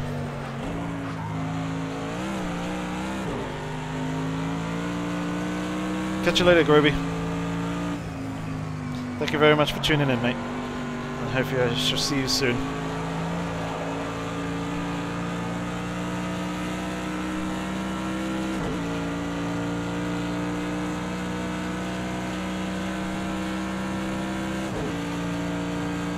Can I do a video really breaking down real weather settings? Maybe. I haven't actually done a video on weather and like the whole live track sort of thing and how it, like going into real in depth. Because there's a ton of stuff that you guys probably don't realise is actually happening and is being simulated behind the scenes. But the real weather option is basically we have a link to a website that we're hooked up to behind the scenes. Whenever you choose the real weather option, it will take the current weather from the track's location in the real world and basically put it in game. So say you pick, say you're driving here at the Nurburgring. If it was nice and sunny at the Nurburgring, then it'd be nice and sunny in game. If it was pissing it down with rain, then it'll be raining in game. It basically follows that and updates it on an hourly basis from the data that we get from that website when using the real weather option. That's effectively what it does. So it's rather cool.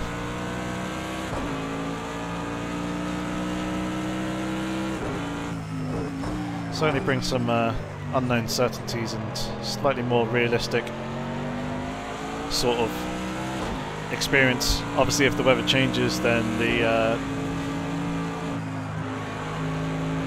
game won't update live to match the weather 100%. But the next time it gets some data fed to it, I believe it's every hour or so, it will obviously transition to the weather if it has changed.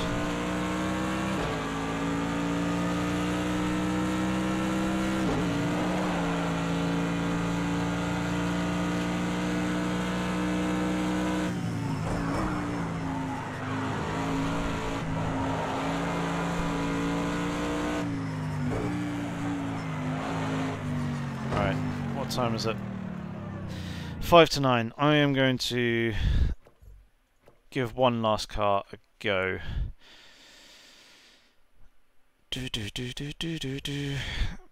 I'll give the Ferrari a go just to see what kind of performance it does. The choice of liveries.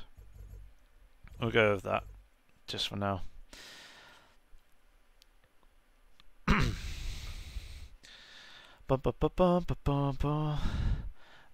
DFS, yes, I am an employee of SMS. I am a junior games designer for them. They do a number of different things, from games design documentation through to some of the replay cameras. Did some works on some of the tracks, but not all of them. There was 2 other guys who were doing a lot of work on those as well, and they did the main bulk of the work. I just helped out with a couple of bits. Helped out with some of the AI pathing, helped Doug out on those a little bit, but again, Doug and a couple of other people did 95% of the work on them. And then what else did I do? VR cams. VR cams were one of the things that I did a lot of. Right. We'll probably do 8 lap or so in the 488 just to see where it is in terms of pace, and then I'll probably call it there for this evening. But tomorrow, probably what I'll do is I'll pick one of the cars that I drove tonight and basically see how close we can actually get to the Flux world record time. I feel like I'm going to struggle a little bit in actually getting there, but we'll give it a go, and I'll give you guys something to watch as well.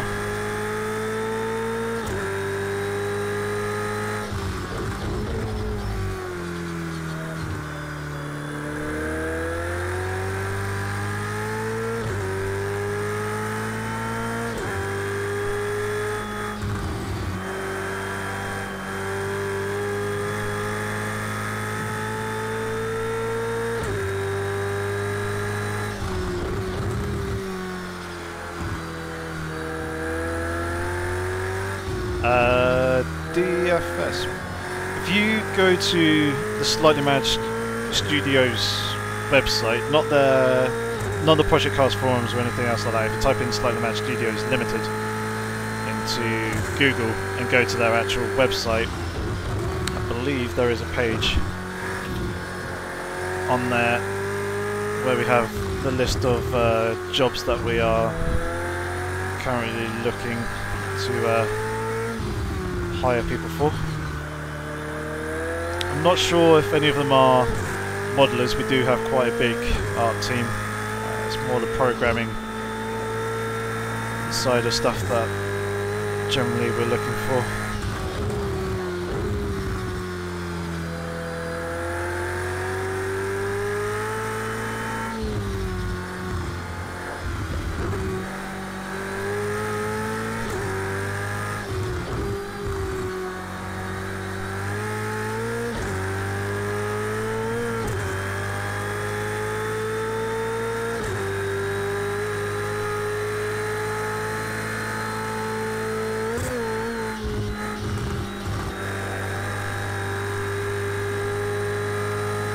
Clark does love his TTs, yeah. He does quite a bit of like actual racing as well, and he's pretty good in that. But he does very much enjoy doing his time trials. Like he did that whole kind of challenge for himself where he drove around all the tracks and basically tried to set a world record on every single circuit in the game. Which is quite a mahoosive challenge and very, very impressive. I believe he managed to do it, or at least got very, very close and managed to set a world record on a very big number of them. There was only just a very small handful that he couldn't quite top the leaderboards for. And yeah, the Ferrari is a popular car in AOR. It's it was very, very good before patch 5. It was very, very strong. The only weakness of it that I know of is it's a little bit understeery mid-corner. It's got like very good initial sharp turning. The brakes on it are very, very good. Fuel efficiency is good, aero's good. It absolutely takes off like a rocket out of corners. Acceleration and everything is a monster. So yeah, it's a car that's very, very hard to beat, especially in the hands of Jardier and Popsu and other really, really fast drivers as well. Be interesting to see if they go ahead and pick another car for next season, go with something different, and see how good and how well they fare in those cars if they are going to be competing in season 10. That is.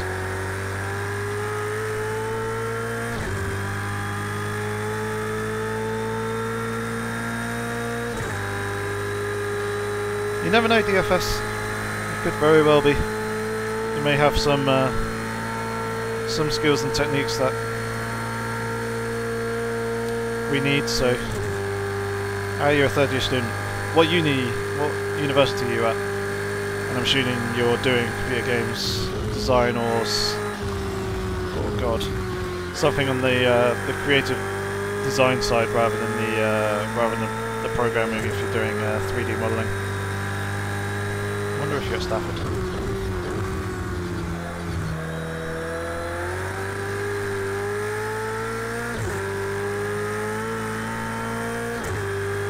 $100 records. Yeah, he does like Bathurst. He's an awesome guy, his Clark. I've met him a couple of times in real life. Always enjoyed hanging out with him. Very easy to chat to, very entertaining. He's got a lot of really cool stories.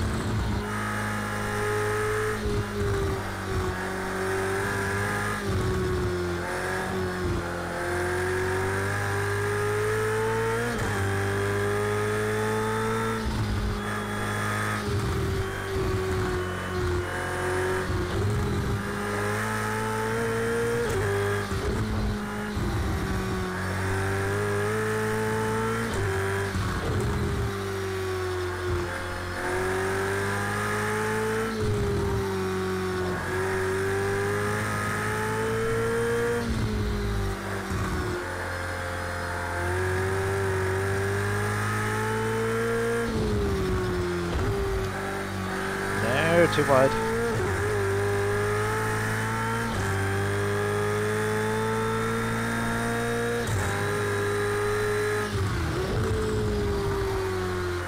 Okay, a Dodge College.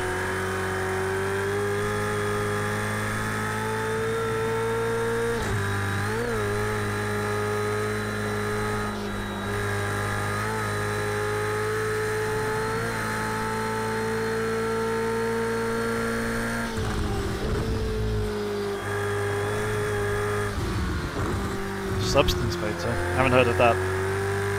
But yeah, sounds very, very similar to the course that I did.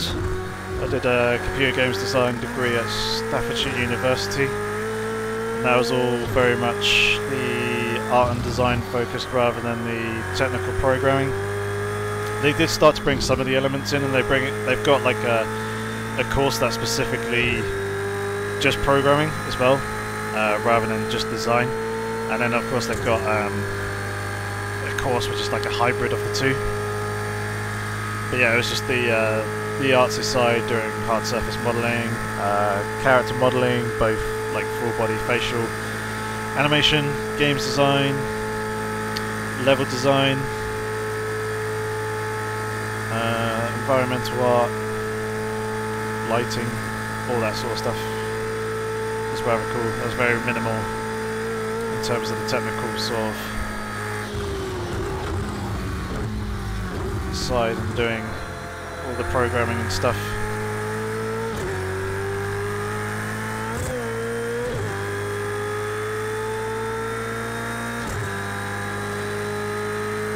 and an 825. Okay, so the car's not as fast as I thought it would be. Which is nice though, but then again I haven't made any of the setup changes. It's fairly similar to the M6 sort of times that I was doing before I started fiddling, so yeah. I probably won't do the Ferrari tomorrow. I may actually see if I can get the AMG up a little bit higher. See, Austin has done an 812 in the Mercedes, so I'll probably give that one a shot tomorrow. Give it a more serious crack. What's my opinion on the Bentley GT in this game? I haven't really driven it all that much. Driven it a tiny little bit in some like live events and stuff like that, but I haven't driven it recently. I know public opinion of it isn't too great, and I think a few people want a buff to see it slightly higher up in the GT3 field, or closer to the faster cars anyway. But yeah, I haven't driven it, even though it's quite a cool car. And hello Sky Juice, thank you very much for tuning in, although you were doing so at pretty much the end of the live stream. Just going to quickly just finish off with a couple of the messages here in chat. So, substance painter, texturing program, directly on the 3D model, as well as UV unwrap. Realistic textures. Okay, so that sounds reasonably similar to ZBrush in that case. And thank you very much, Robot. I shall catch you later, man. Thank you very much for tuning in and for the first ever live stream. Thank you very much to Steve Smith for your kind comment. Memphis Reigns, it's better than it was prior to release. Yes, there's a lot more bug free. There are still bugs and issues and things which the developers are continuing to work towards fixing, but it's a lot more stable than it was back in release. So definitely give it another shot. And thank you very much, Zoltan. And again, instability. So yeah, that's pretty much going to be it for this stream. I'm going to call it there. So thank you very much, everybody, for tuning into the chat. It was very, very cool to get to interact with you on an actual live basis and be able to do it more immediately rather than just replying in comments and stuff like that. So yeah, it was very, very cool that you guys tuned in. Hopefully I'll be able to do more of these in the future as well. I'm not really planning on doing like a regular schedule as such for the moment. It'll probably just be more as and when I feel like doing a live stream, although I'll probably do one tomorrow evening as well, similar sort of time, about 7:30, 8 o'clock in the evening UK time. That is providing my friends don't drag me off down the pub beforehand. So yeah, come back in and around then. Hopefully I'll be doing another live stream there, and hopefully we'll actually attack and try and see if we can get close to Puff Pirate and Cluck there at the top times, although an 804 is quite a big ask at the moment. I shall have to give their setups a go and see what setup magic we can work. But yes, thank you very much, guys, for tuning in. Hopefully I shall catch you again soon. But yeah, in the meantime, take care of yourselves, have a good one, and hopefully catch you tomorrow. Thanks very much. Goodbye.